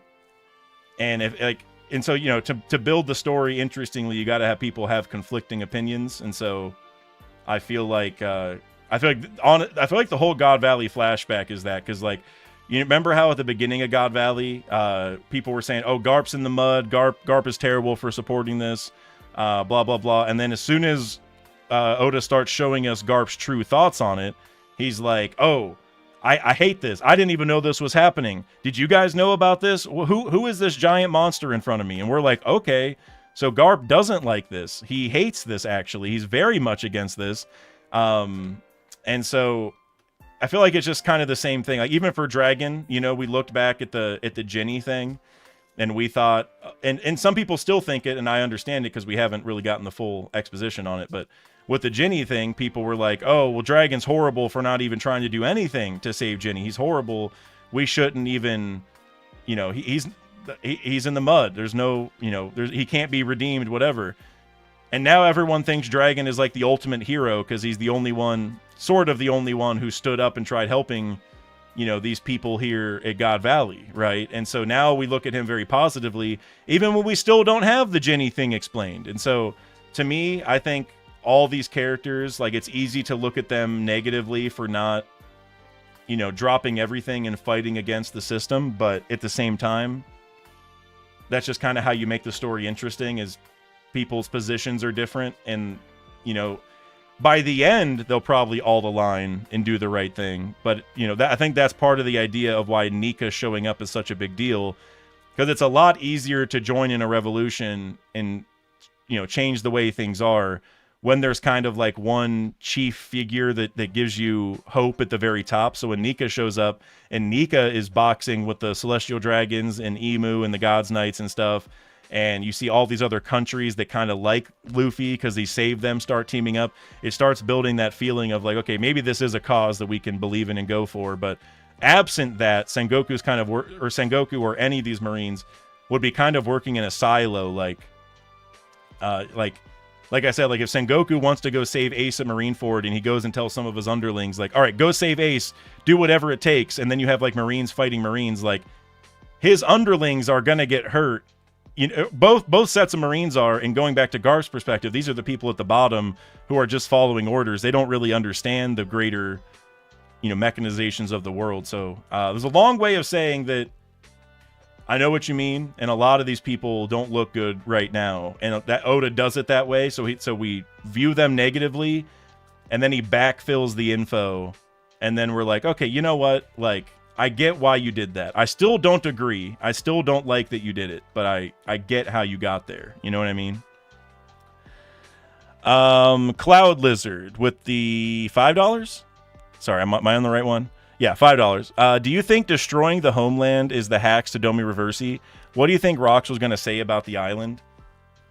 You know, I didn't really think about that. I didn't, because I know there's the theory that Domi Reversi only works on your homeland or whatever, which I still am not sure if I agree with that, or like there might be like some caveats to it, because I think it's just like a weird mechanic to be like, okay, so what if you move off this island, then it doesn't work? Like what? Like I don't know. It feels like a weird thing. But I know that theory's been out there. And so the fact the island got destroyed is interesting. You know what? And that actually brings me to another thought. Excuse me. So the island getting destroyed. What's up with Thriller Bark, right? Because Thriller Bark is supposed to be a chunk of this island, but now it looks like the whole island is just collapsing into the sea. So is there one chunk of it that floats away and becomes Thriller Bark? Is that the idea here? Because I didn't really think about that, but that is interesting. But as far as what Rox was going to say about the island, let me go back up there. Come on, stay alive. This island is... My guess is just that he was going to say this island is like the home, or like the homeland of Davy Jones or something, you know? And now, is there maybe some more importance coming from that? Like, because of Domi Reversi and stuff, maybe destroying the island somehow hurts this promise or whatever, right? Like maybe Rox needed the island to exist for some reason, and now that the island's getting destroyed, it hurts something that he was going to do. That feels weird, but that could be it. But I feel like he's just generally saying, like, you know, no, we can't let this island get destroyed. Like, Davy Jones was born here. Don't, you know, it's like, it's sacred to us kind of thing. But that's not something I'm super convinced on. It could be something else. It is interesting. Because he's also like, come on, stay alive, this island is. So was he under the assumption that if he stayed alive, he could save the island? And then if that's the case, then it makes me wonder about when the island collapsed, did the government do that? Like, did they, I don't even know, plant some C4, some, you know, bombs, some dynamite, and just like blew it up, and so it like crumbled into the ocean? I don't really know, but It is an interesting line. It does make me think that there's something more to it. I'm not sure what it is, though. Mr. Bushido with the €2. Blackbeard paints his hair black. I'm guessing his hair just is black. Like, I know that now that we look, well, I guess we don't really know what color Eris's hair is. It looks like a lighter color, so it's probably not black. But I mean, that's probably just like a recessive gene thing. You know what I mean? A lot of parents or a lot of kids don't have the same hair as their parents because of that. And I'm guessing that's what Oda's going for. And going back to the buggy thing, again, who knows where that's going to go. But I don't even know if the fact that Rox's hair is like this shade of blue, I don't even know. I haven't even really looked. All I've seen is this art on my thumbnail, so I don't even know what the leak one looked like. But even then, the fact his hair has some blue in it doesn't necessarily mean that there has to be a buggy connection, because you don't have to have the same hair as your parents, you know, and there's a lot of blue hair people in general. So I'm guessing that Blackbeard just has some recessive gene stuff going on. Hold on, I gotta refresh real quick. My tab crashed. Just give me a second. Just so I can see. Wait. Nope. So I can see the chat real quick. Alright, we're just going to close that one. One moment. There we go. There we go. There we go. Cool, cool, cool. Now I can see the chat. Time Lord, the first chat I saw whenever I loaded the new chat was, if it worked by Homeland, it would be called Homie Reversey. All right, that's hilarious. I support that agenda right there, actually. 00 Flevance with 5 gifted memberships. I just saw this as well, Flevance. I appreciate you so much, brother. Thank you for the donation. I'm curious if you've been... Oh, are you enjoying sailing? I was just about to ask, then I saw you put it above that message. Yeah, man, I've really been enjoying sailing a lot. I wanted to stream it even here on this channel, but I couldn't get a thumbnail together, and then I wanted to do it the morning of, but I was like way too tired. I was like, dude, I do not have the energy to stream right now. But I am going to be streaming that soon, because I'm now firmly into the Barracuda trials. And so that'll probably be more fun to do while streaming, and that's like something cool to kind of show people. But I am loving sailing so far, man, for sure. Sailing has been it's one of the very few things that RuneScape has done that has made me feel like a child waking up, you know, on like early on the weekends or on Christmas or whatever to go play RuneScape in the morning. Like, it's made me feel I got that kind of nostalgia piece from it. So I've loved it, man. I'm enjoying it, just slow at first. Can't wait to see. Yeah, it is really slow at first. I'm level 52 now, and so once I get to 55, I can go do the, I forget what it's called, but the second level of Barracuda Trials, and then that has like good XP. So yeah, I'll be streaming that. But glad you're enjoying it though. They added so much stuff that makes it feel very like fulfilling to do a lot. Like, they added a lot of different tasks and places to visit, and like the upgrades are worth it. Like, awesome update in general. Seriously, like 10 out of 10. Robert Downey 85 with the $2 super chat. So is time dilation still on the table? I think so. It hasn't been ruled out, I should say. Now, I've heard a lot of people say that they don't think it's that serious, like that comment from Shanks in Scopper about, like, it's been 10 years, right? No, it's only been 3, or no, something, whatever it was, right? Or it's only been 3 or 4 years, right? No, it's been 10, whatever it was. I can't remember. But you know, for me, I still think that carries a lot of weight. Now, is it true that time is 3 times as fast or 3 times as slow on Elbaf?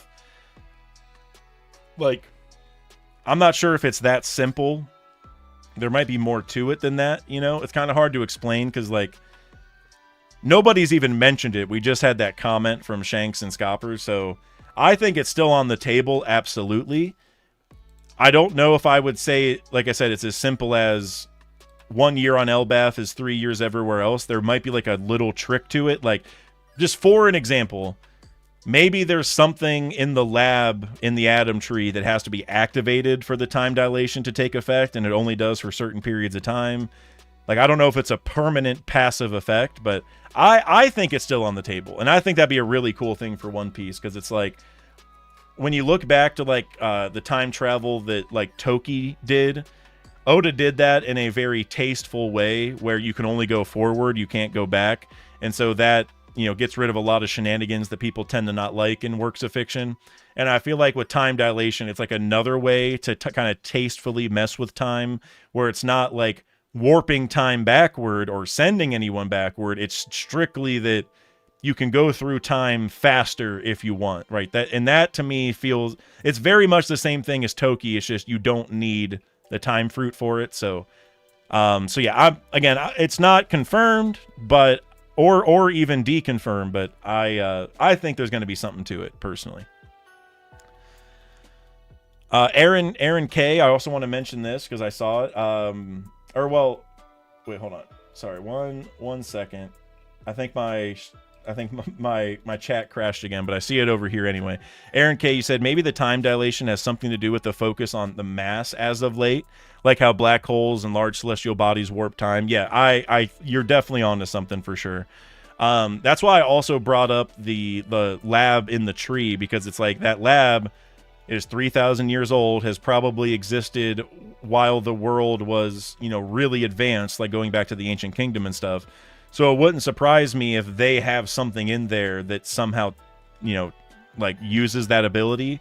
Because it's the same idea like as a black hole, which is super massive, right? In my last video, I brought it up. Like, black holes are the most massive thing in the universe, or sort of, because there's quasars and stuff. But generally speaking, black holes are like the most massive thing. That's why they have so much gravity. That's why they're black also, because the light can't escape, so they look black, right?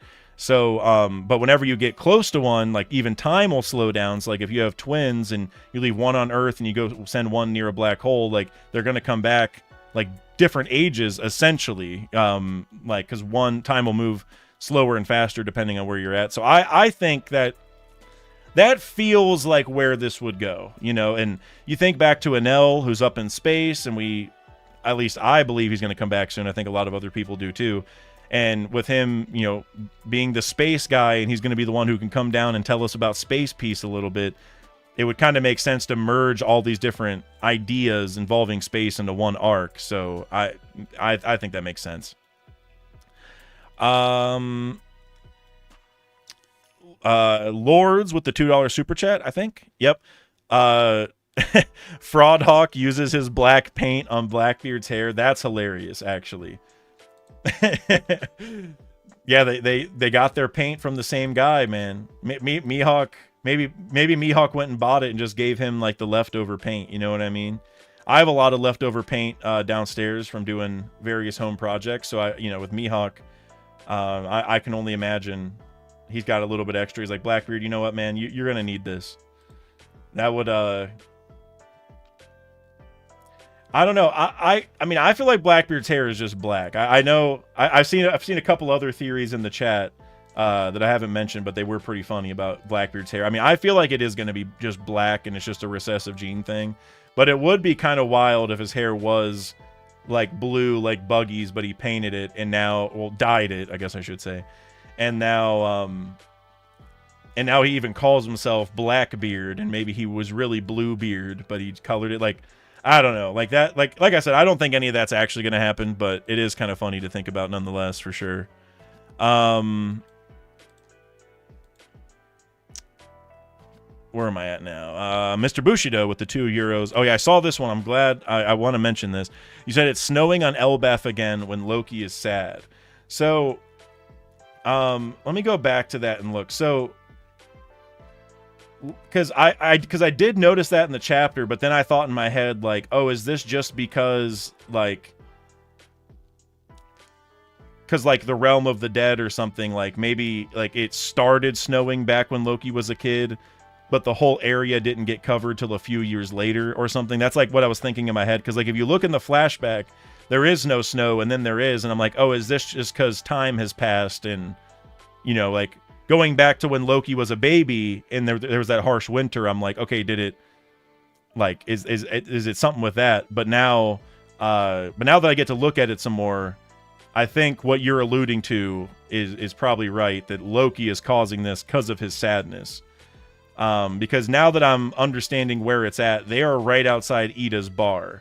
And even in modern times, it's not snowing. And that was really where I was confused on, because I didn't understand where they were. But now that I know they're right outside Ida's bar, or at least that's what I'm gleaming from this. We've seen in recent times that it's not snowy at Ida's bar, right? Because we saw Shanks in there with all the other giants and stuff, and it was normal. It was just like this. It was normal daytime, good weather, you know. And so now that we see it snowing when he's sad, definitely some more Uranus hype for Loki, in my opinion. I don't know if you guys saw that video I did a couple months ago about how whenever Loki was born, the same thing happened. Like, it said that a harsh winter fell onto Elbaf, like right as he's getting abused, essentially, or cast aside by his mom. And then as soon as Harold comes back, it stops snowing. Same thing here. So more evidence for that. You're 100% Bushido. I'm really glad you brought that up. Yeah, because like I said, it was so funny because, like, I wanted to bring it up, but I thought I was, like, confused on something, because whenever I read it, because these two pictures are almost identical in the chapter, where, like, it says, like, so why aren't you and Pop's allies already? Because of love. Like, there's no snow. And then there is. I was like, dude, that's the same scene. I was like, is that just because, you know, something else? Am I forgetting? But now that I know it's at Ida's bar, 100%, he is making it snow. And then once he gets over it, then it stops snowing. So, yeah. That's some Uranus hype for sure for him. Growth Stonks with the $5 super chat again. Appreciate you, brother. Seriously. If Gale Ra built the Noah, it's possible that Orr's father would then be Noah because he built the ship, but also since it's the name of a boat like an oar. That's interesting. So his dad's name would just be it. See, now have we ever seen, well, I was about to say, have we ever seen a ship that's named after a person tied to the ship? Because, like, well, I guess there's, like, the Going Merry, and there was Mary the sheep guy, so I guess there is that, sort of. I don't know if he built it, but he was obviously very closely tied to it. And then I was also thinking the Saber of Zebek. Now, we don't even really know all that much about the Saber of Zebek, but the fact that that's in the ship name, he's looking for Gale Ra, all that kind of stuff, I feel like there's definitely a through line there. So maybe that is true. Maybe his father's name is Noah, and he built it, and maybe it was originally like Noah's Ark, like, because he was gonna use it, but then he died, and so it got, you know, sent over to Poseidon or something. I don't know what the whole story there would be, but that's actually a pretty cool idea. And if his name isn't Noah, then I hope it's like, I hope all of Gale Ra has names that are like different ship parts, you know, like the hull, the keel, the helm. You know, I have a lot of experience in this now because of sailing from RuneScape, because you have to upgrade all these different parts of your ship. So I can't remember the rest of them off the top of my head, but, you know, all those different things, like, it'd be kind of cool if they're all named after those different things, like masts. I don't even know. There's definitely some other ones that you could think of. Maybe they'll just name one like different types of ships, maybe. I don't know. But I like the name Noah too. That'd be really cool. Mr. Bushido with the €2 super chat again. Thank you for all the donations, brothers. Seriously, thank you for the generosity. Emu brought lightning like Dragon did on Buggy. Are you saying Emu brought lightning on the island that blew up? Because, see, here's the thing. Unless I am misunderstanding it, but it looks like the island collapses before the lightning comes down. But then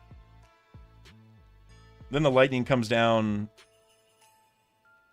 Let's see. The silence in the incident's wake lasted only a moment before a massive bolt of lightning split the heavens.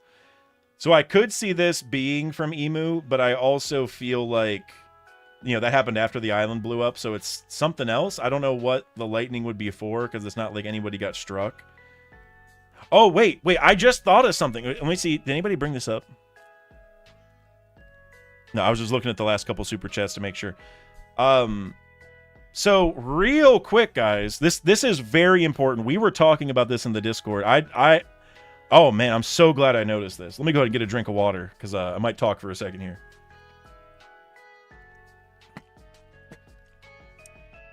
Before I start, real quick, pat me in the chat. I don't know how long ago you said this because I think my chat froze again, and I don't know why it keeps doing that. But you said, "Yo, Dak, I've seen like every VOD of chapter reviews over the years.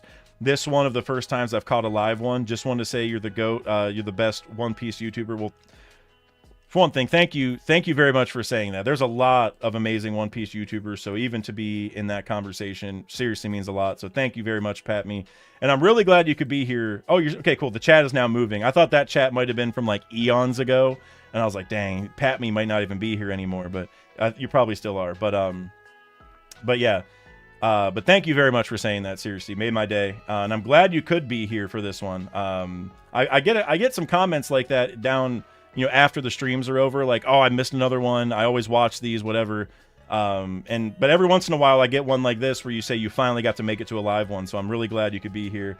If you got any thoughts, definitely go ahead and put them in the chat. We're past. I got one more super chat, but after that, I'll just be reading the chat for a little bit. But first, let me cook on this real quick. And maybe you'll have some thoughts on this, because again, we were talking about this in the Discord, and this is a major hint in my opinion. But did you see that in the aftermath of God Valley, when we're seeing all the different reactions and we're seeing the lightning bolts, we see Eva, Ginny, and Kuma Kuma's passed out, but they're all, they're together, and then Teach is with Eris somewhere else. Technically speaking, they, Blackbeard and his mom could be right next to Eva and Kuma and stuff, but the fact that they're in different panels would make me think they're in different locations. And the reason I bring that up is, for one thing, I ought to bring this up. The red line is between the West Blue and the South Blue. So Kuma had to have hit him, Jenny, and Eva into the red line, unless we're missing something, right? We just saw Kuma do this on his way to Egghead, crash into the red line. The red line's in the way again. Maybe that's why Kuma's actually passed out, is because he hit it first and then the other two hit him. I don't know. I don't even know how they would climb it after that when they're this young. I don't know. Maybe Oda forgot that this is a thing, but that is worth mentioning. But then also, with Teach being in a separate panel, that would make me think that they went somewhere else. And this is really important because Kuma can only send people to places that he's visited before. And to our knowledge, he's only been to at this point in his life at least, he's only been to God Valley, Sorbet, and Marijois. Now, personally, I think he's been to some other places just either while like on his slave ship or I don't even know. Maybe he's visited some other places at some point. Oda just hasn't shown us. So, because whenever the Celestial Dragons, they do a bunch of weird stuff. So maybe they stopped at a few other places. But I'm wondering, where did he send Teach then? Because I think, personally, I think we can conclude that he did not send him to Sorbet, because he would be sitting right next to him. Unless Kuma isn't on Sorbet and they're all somewhere else, and that's why Kuma didn't hit the red line. But even that would still lead to the question I'm talking about, which is where the hell are they, right? Like Sorbet, we know they eventually make it to Sorbet. And we've even seen Kuma at Sorbet with bandages on, so we know that he got there very soon after God Valley. But the fact that they're laying here right now is like, okay, so we had the red line question, where did Blackbeard go? And then thirdly, where did the 500 people go that Kuma saved? Because we were talking about this in the Discord too. But those 500 people, like, they all probably don't have homes to go to. Some of, because like they're all from God Valley, right? Now maybe some are like the slaves from their slave ship, but even then, who knows if they have homes to go to? A lot of them are probably orphans and stuff. Who knows what's happened to their parents? Like, where are they going to go? And so now I'm wondering, where is everyone getting transported? Because like, if they were all together at Sorbet, then we would only be figuring out, okay, well, how'd they skip over the red line? And maybe Oda will come up with some meme answer to get around it, who knows? But now we have several important questions. And I don't really have answers for any of them. Like, you think about Leloucia, if somehow Kuma did visit Lelucia and sent Teach there, which I think is possible. We don't know that he did visit there, but I mean, I could see Oda figuring a way to make that work. You still have the red line problem, because that's in between the West Blue and Paradise also, right? So it's like,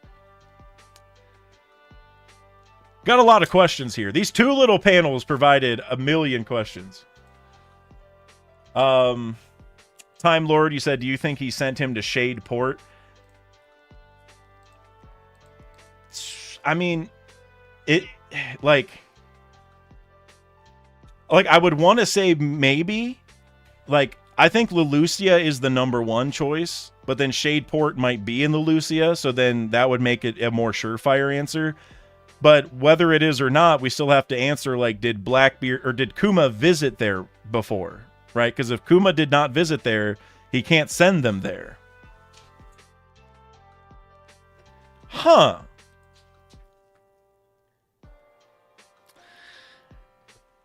I don't know, I feel like this is a big... Like, there's a lot. These two panels right here are going to have more payoff than most panels in this whole chapter, which is crazy to say because there's a lot of hype this chapter, but it's like those two little panels, that's like a hour-long video worth of theories if I wanted to. I'm probably not going to. I do have a Blackbeard theory about, like, what happened to him after this, and I was really hoping we would see where he went, because then I could really kick off that theory. And so I guess I'll wait till after the next chapter, because if we don't see him in the next chapter, then I'm going to presume that Oda is saving all of the Blackbeard stuff for a later flashback. Like this is all we're going to get for Blackbeard from this flashback, but then once we get to the real Blackbeard flashback, like whenever he is, you know, he makes his way to Marijois and talks to Emu or something, then we'll get more backdrop on it. So if he skips over that in the next chapter, then I might drop that video. But I know, like, Shadeport makes sense, Lelucia makes sense, even Ohara makes sense to a degree. It all just depends where Kuma went, man. Because, like, he also sent 500 people somewhere, so I'm like, okay, the 500 people, like, he definitely didn't visit 500 islands, you know, so I feel like they all went to one place. You would think Sorbet would make sense, but we never saw those people in Sorbet in 1096. We don't see them here in this panel, which maybe they're off to the side again, but even then, we still have the red line problem. I mean, can you imagine Kuma sending 500 people directly into the red line? Like, that would be the craziest thing ever. I don't know what's going on here, man. Okay, real quick, I want to read these last two super chats that I have just so I don't forget, but then we can come back to this Blackbeard thing. Wait, actually, I did see a question I wanted to answer. Vaibhav Manjnani. I'm sorry, I'm definitely not saying that name right. Apologize. Vaibhav, that's what I'm going to say for now, but I know I'm somewhat off. I have to be. But you said, Dak, are the Punk Hazard Frozen Giants Gale La or Gale Ra, whatever the correct name is? Yeah, I think that's definitely them. Now, are there other ones maybe? Like, I could see that. Like, maybe there's another group of them. Like, maybe we go unfreeze the Punk Hazard guys, and they're like, oh, thank God, we got to go save our friends over in this other place. And then they go and find, like, you know, even bigger ones or, like, another set of them. Like, I could see something like that. Like, maybe they're all not in one place. But those guys at Punk Hazard are definitely Gale Ra. I'll say that much. Like, I'm completely sold on that. And then B2ard. I'm also not sure if I'm saying that right. It really doesn't help that I have to say the @ names now because the display names are usually a little easier. But B2ard, you also said, do you think Fraudling really killed Rox? There's no way he's dead. I think Rox is definitely dead. I think the bigger question is, like, did he take his corpse somewhere and want to use it? Personally, I think the Rox, like,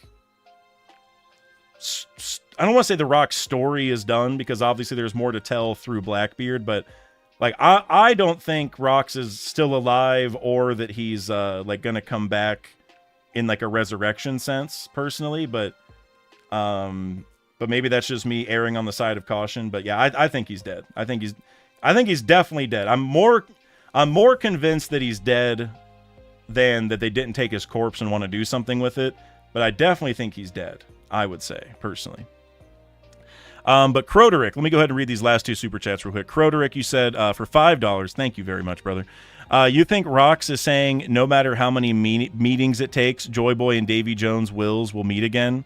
Surely this time they will meet Mural. It's that's an interesting way to take it. I wasn't really thinking of it that way, because the thing about them meeting again is like Rox and Harold, like obviously they met a bunch of times. It's more like getting him to join his side, which like there's like other deeper story, layers to that. Like Luffy's greatest ability is getting people to join his side. Domi Reversi kind of does that.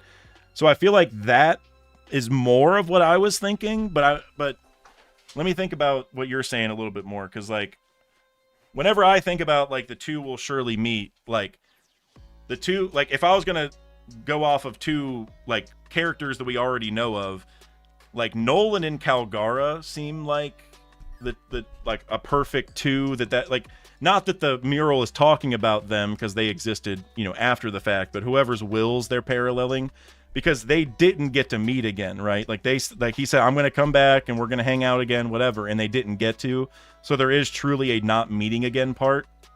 But like Rox and Harold met a ton of times and had like kind of a proper send off, right? They had like that final fight and Rox told him what was really going on and everything. So I'm not sure, but it is interesting to think about like that Joy Boy and Davy Jones have to meet again, because like Joy Boy wasn't around when Rox was around, right? And so going back to that idea of when what did he say?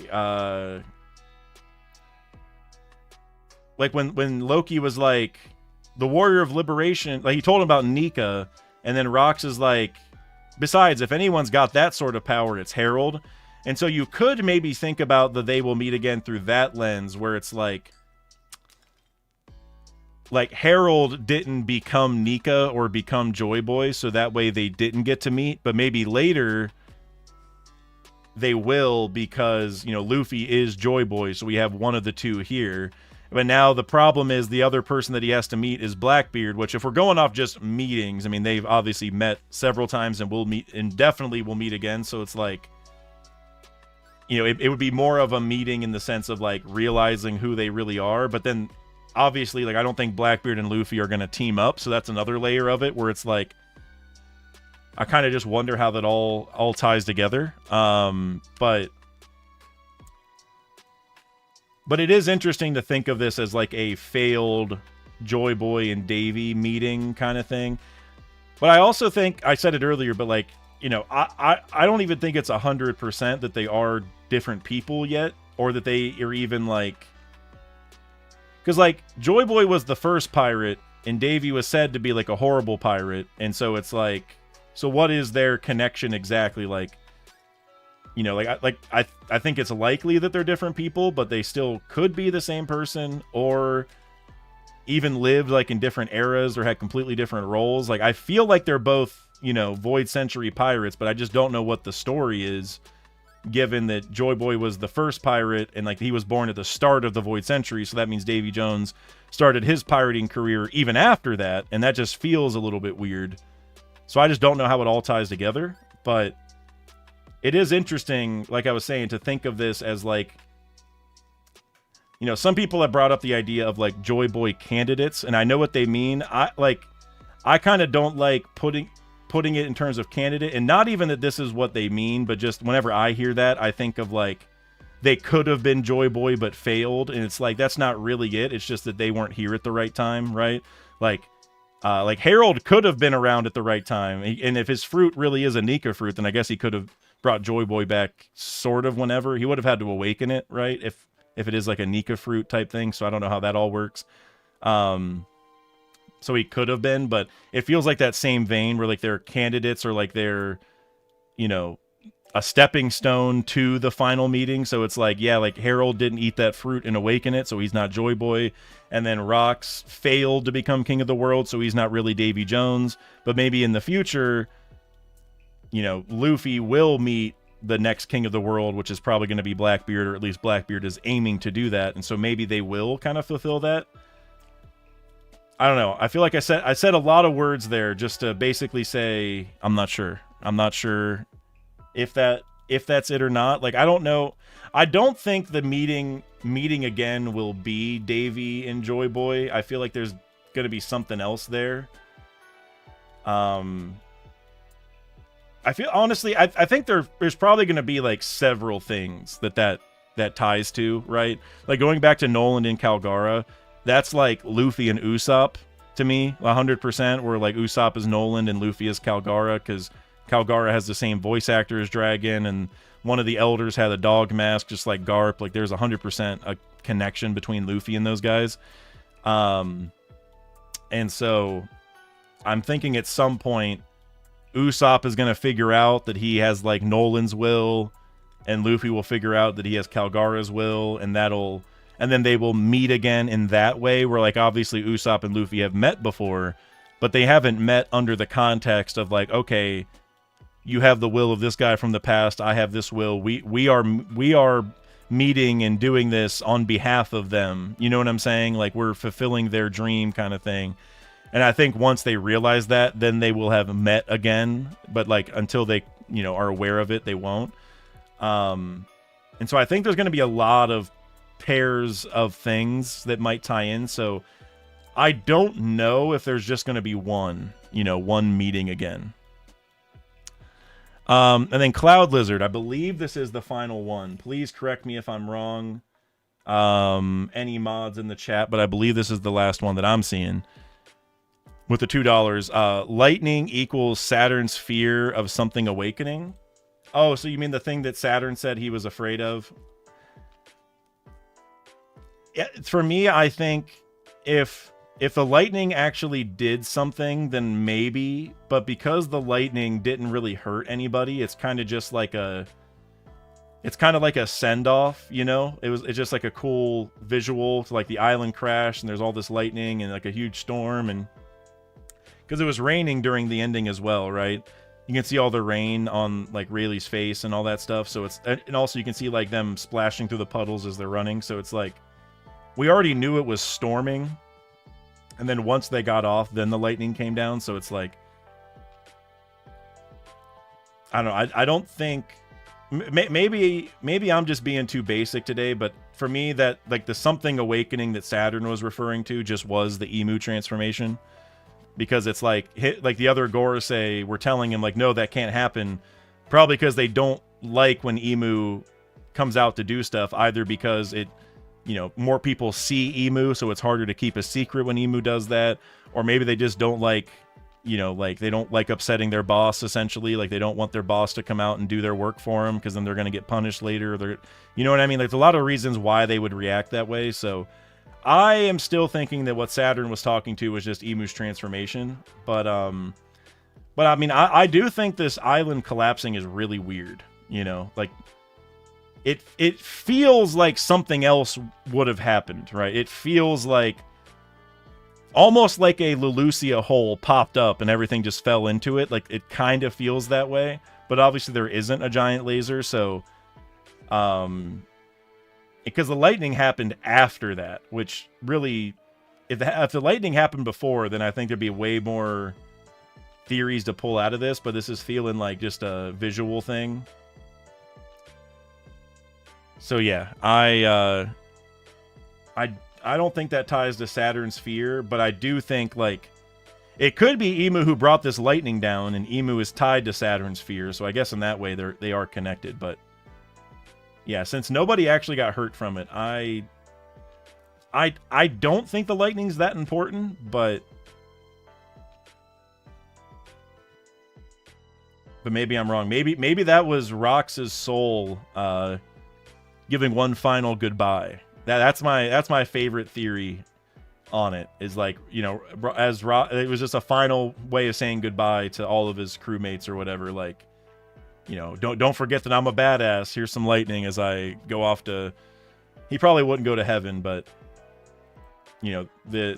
Brooke said whenever Brooke talked about the underworld, his soul came from the sky. So I feel like The underworld's probably up there anyway. So whether you're going to heaven or hell or wherever, maybe that was Rocks saying bye-bye. I don't know. All right, I think I read all the super chats, I want to say. Inferno, you said Enel's fruit. That would actually be really cool if there was some tie to his fruit, because Enel was born 1 year before this, so it definitely wouldn't be him.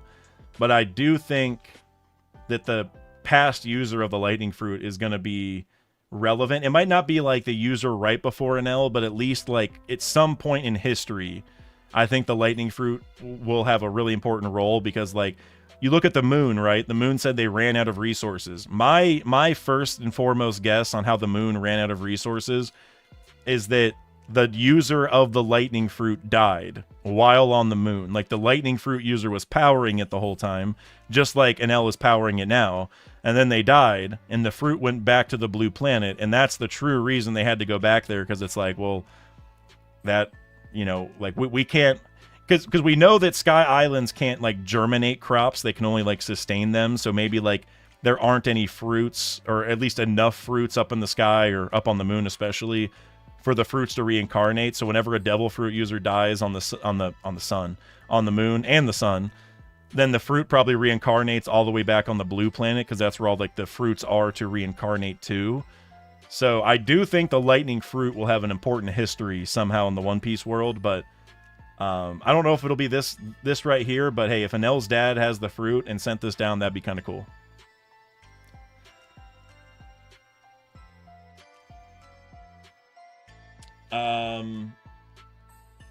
Tiny Angry Gnome, you said the egg was sending off Rox's death. That's kind of cool too. It could be the egg.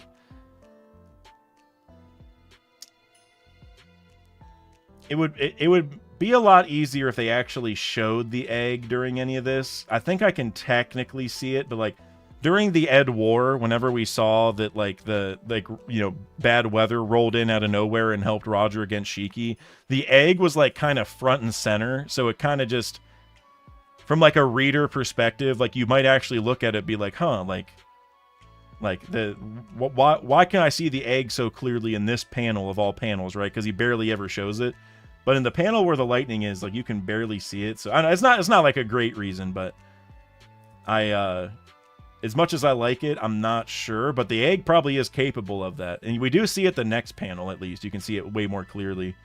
It would just be weird to like have a highlight for the egg to not even show the egg, you know what I'm saying? But we do see it the next panel, so that's cool.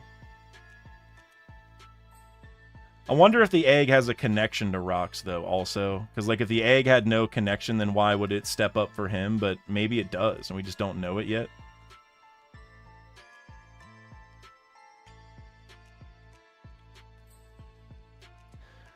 Cheese Wheel, you said, Dak, what do you think about the Florian Triangle being where God Valley is, and the shadows being Emu keeping watch and keeping people away? Yeah, 100%. 100%.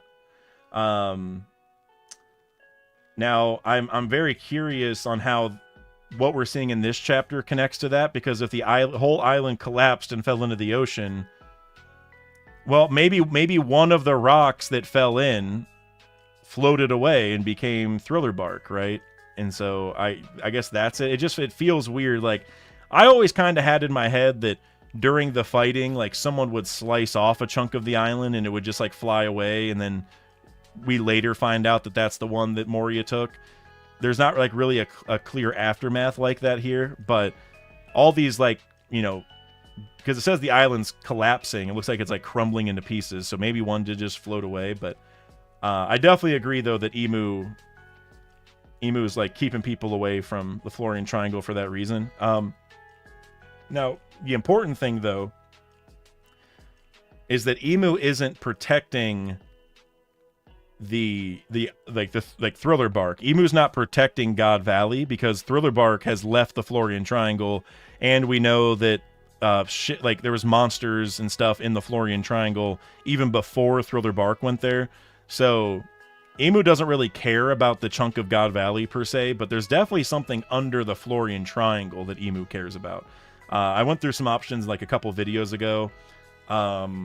I said like there might be like a pentagram circle under there that's really important, or like Emu's body or Emu's homeland, and I had some other ideas in a separate video, but there's a lot of like, I think that's a big mystery right now. What's under the Florian Triangle?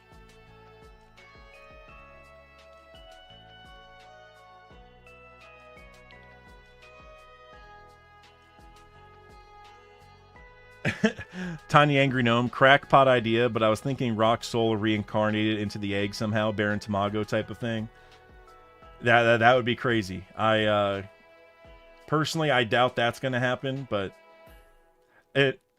And I would say in general, I know that after this chapter, there's going to be probably a million theories about how Rox isn't dead. He actually, you know, reincarnated this way, got taken away by the God's Knights, and is going to be resurrected. Like, I know there's going to be a ton of theories on it. Personally, I don't feel like anything that happened was ominous enough to make me think it's anything other than what we saw. But hey, if people cook up some good theories, I'll be listening. But personally, I feel like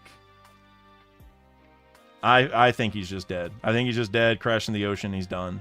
Personally, and I know in One Piece it's like no body, no death, but it's just like he got Domi Reversi. He's already about to die. Gets stabbed by Garling. Island collapses. Like Garling would have had to stab him and then immediately get him some medical attention, which just like feels weird, you know. But then as for the reincarnation stuff, I feel like that's always like,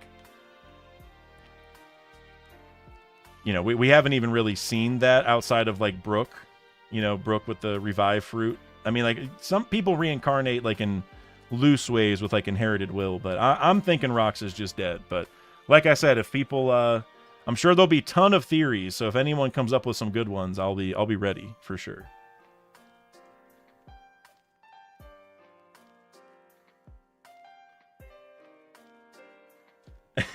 Pat Me said, do you think Emu's still being silhouetted at this point? Or at this point, is this Emu's current form? Not saying Emu wasn't ever purely human, but at this point, it's getting old. I just said at this point 3 times. Holy crap, sorry.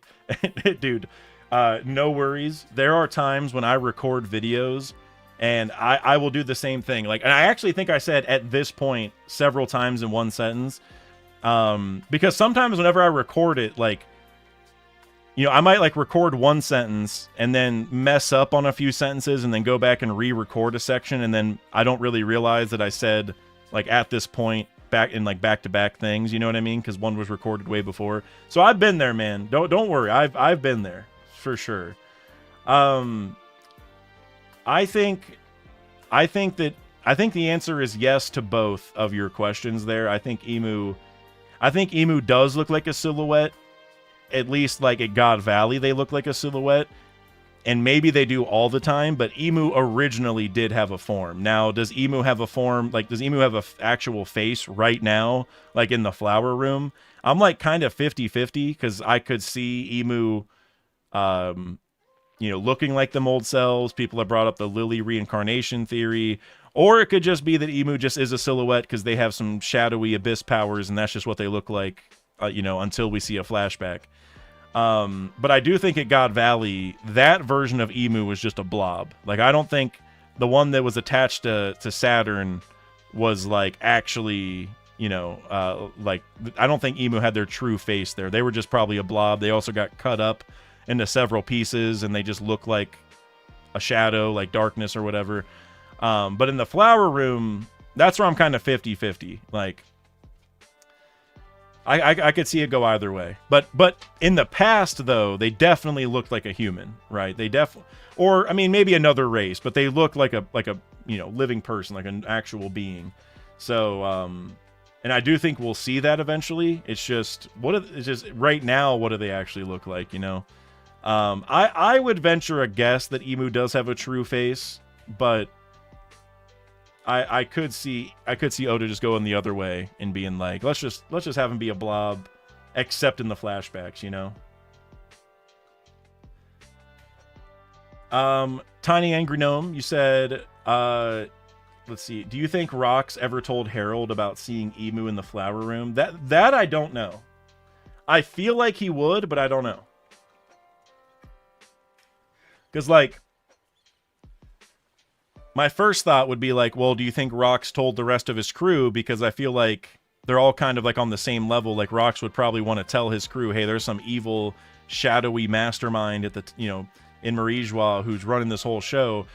But Rox also didn't tell about his crew about his kid, right? He only told Harold about his kid. So now I'm starting to wonder, did Rox maybe tell Harold about Emu as well, in terms of like maybe in one of their discussions on the government, it was like, hey, Harold, by the way, there's this evil mastermind at the top who's been ruling everything for 800 years. They are not good. You need to, steer clear.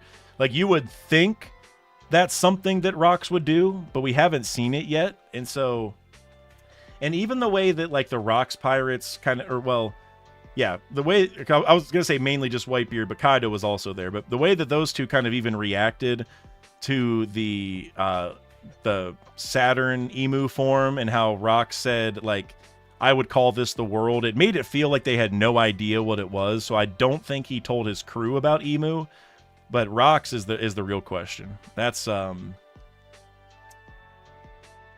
or Harold. Would I say Rox? Whatever it is, Harold and Rox. That's the real question. Does Harold know? I don't know. I don't think he'd be here ripping his horns off if he did, personally. And that's something that I was saying right after I finished reacting to the chapter, is like, Oda wants us to look at this negatively and think Harold is an idiot for doing this, and that Harold's selling his soul to the wrong people. And to a degree, that's true and that's valid, right? But I think Oda also wants us to, understand, like, Harold doesn't have the full picture at this point because of Emu, probably. And so maybe once Harold starts understanding that Emu exists and that there's, something to account for there, then maybe he'll start changing his mind, like, oh, maybe this is what Rox was telling me about, right? So I don't think Harold knows, but I don't think he knows explicitly, but I think as he learns more, he'll pick up on, like, oh, Rox was warning me about this, huh? And that'll lead to some cool stuff. All right, guys. I am going to get out of here. I just realized it's 2.5 hours, which that's actually phenomenal. I say it every time, but the streams go by so quick. Like, it feels like it's been an hour tops, and we're at 2.5. It's felt like that a lot playing RuneScape as well, because sailing, like, literally last night, I sailed for like 2 hours doing Barracuda trials, and I thought it was like 20 minutes, and it was like 3 in the morning before I even knew it, and I had to get off. But anyway, it's good when this happens, man. That means that we're engaged. We're having fun here. So appreciate you guys for showing up. Thank you all for the donations as well. Seriously, can't appreciate you guys enough. That's amazing. We don't have a break, so we will be back next week for another chapter. I will have a video out this weekend. It might be out Monday, but I'm basically contractually obligated to release a video this weekend, so I will be releasing a video. I just don't know which one. I have a couple in mind. One's already done. I just don't know if I want to upload that this weekend, because I do have some thoughts on this chapter. So we'll see. But either way, there will be a video out this weekend. So appreciate you guys. And as I mentioned, I will be doing some streams for sailing on RuneScape if you're interested.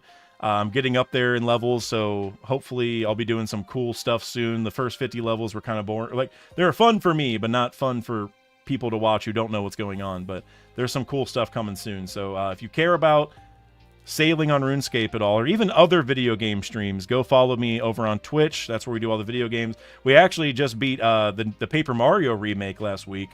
We beat the main game, but we're going to go back and 100% it after I get 99 sailing in RuneScape. So be on the lookout for that. But yeah, that's about it for today, guys. Appreciate you. Oh yeah, Cheese Wheel, good point. We get a Thanksgiving chapter next week. That is true. I probably will react Friday no matter what then, because Thursday is going to be Thanksgiving. I didn't think about that. I mean, usually we do Friday, but I think we can probably plan on it. I mean, if it's early enough, I will have time, so we'll see. But probably Friday.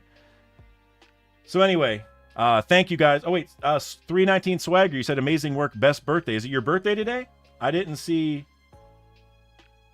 I don't know if you said this earlier, but I didn't see that. But happy birthday, man. Happy birthday, 319 Swagger.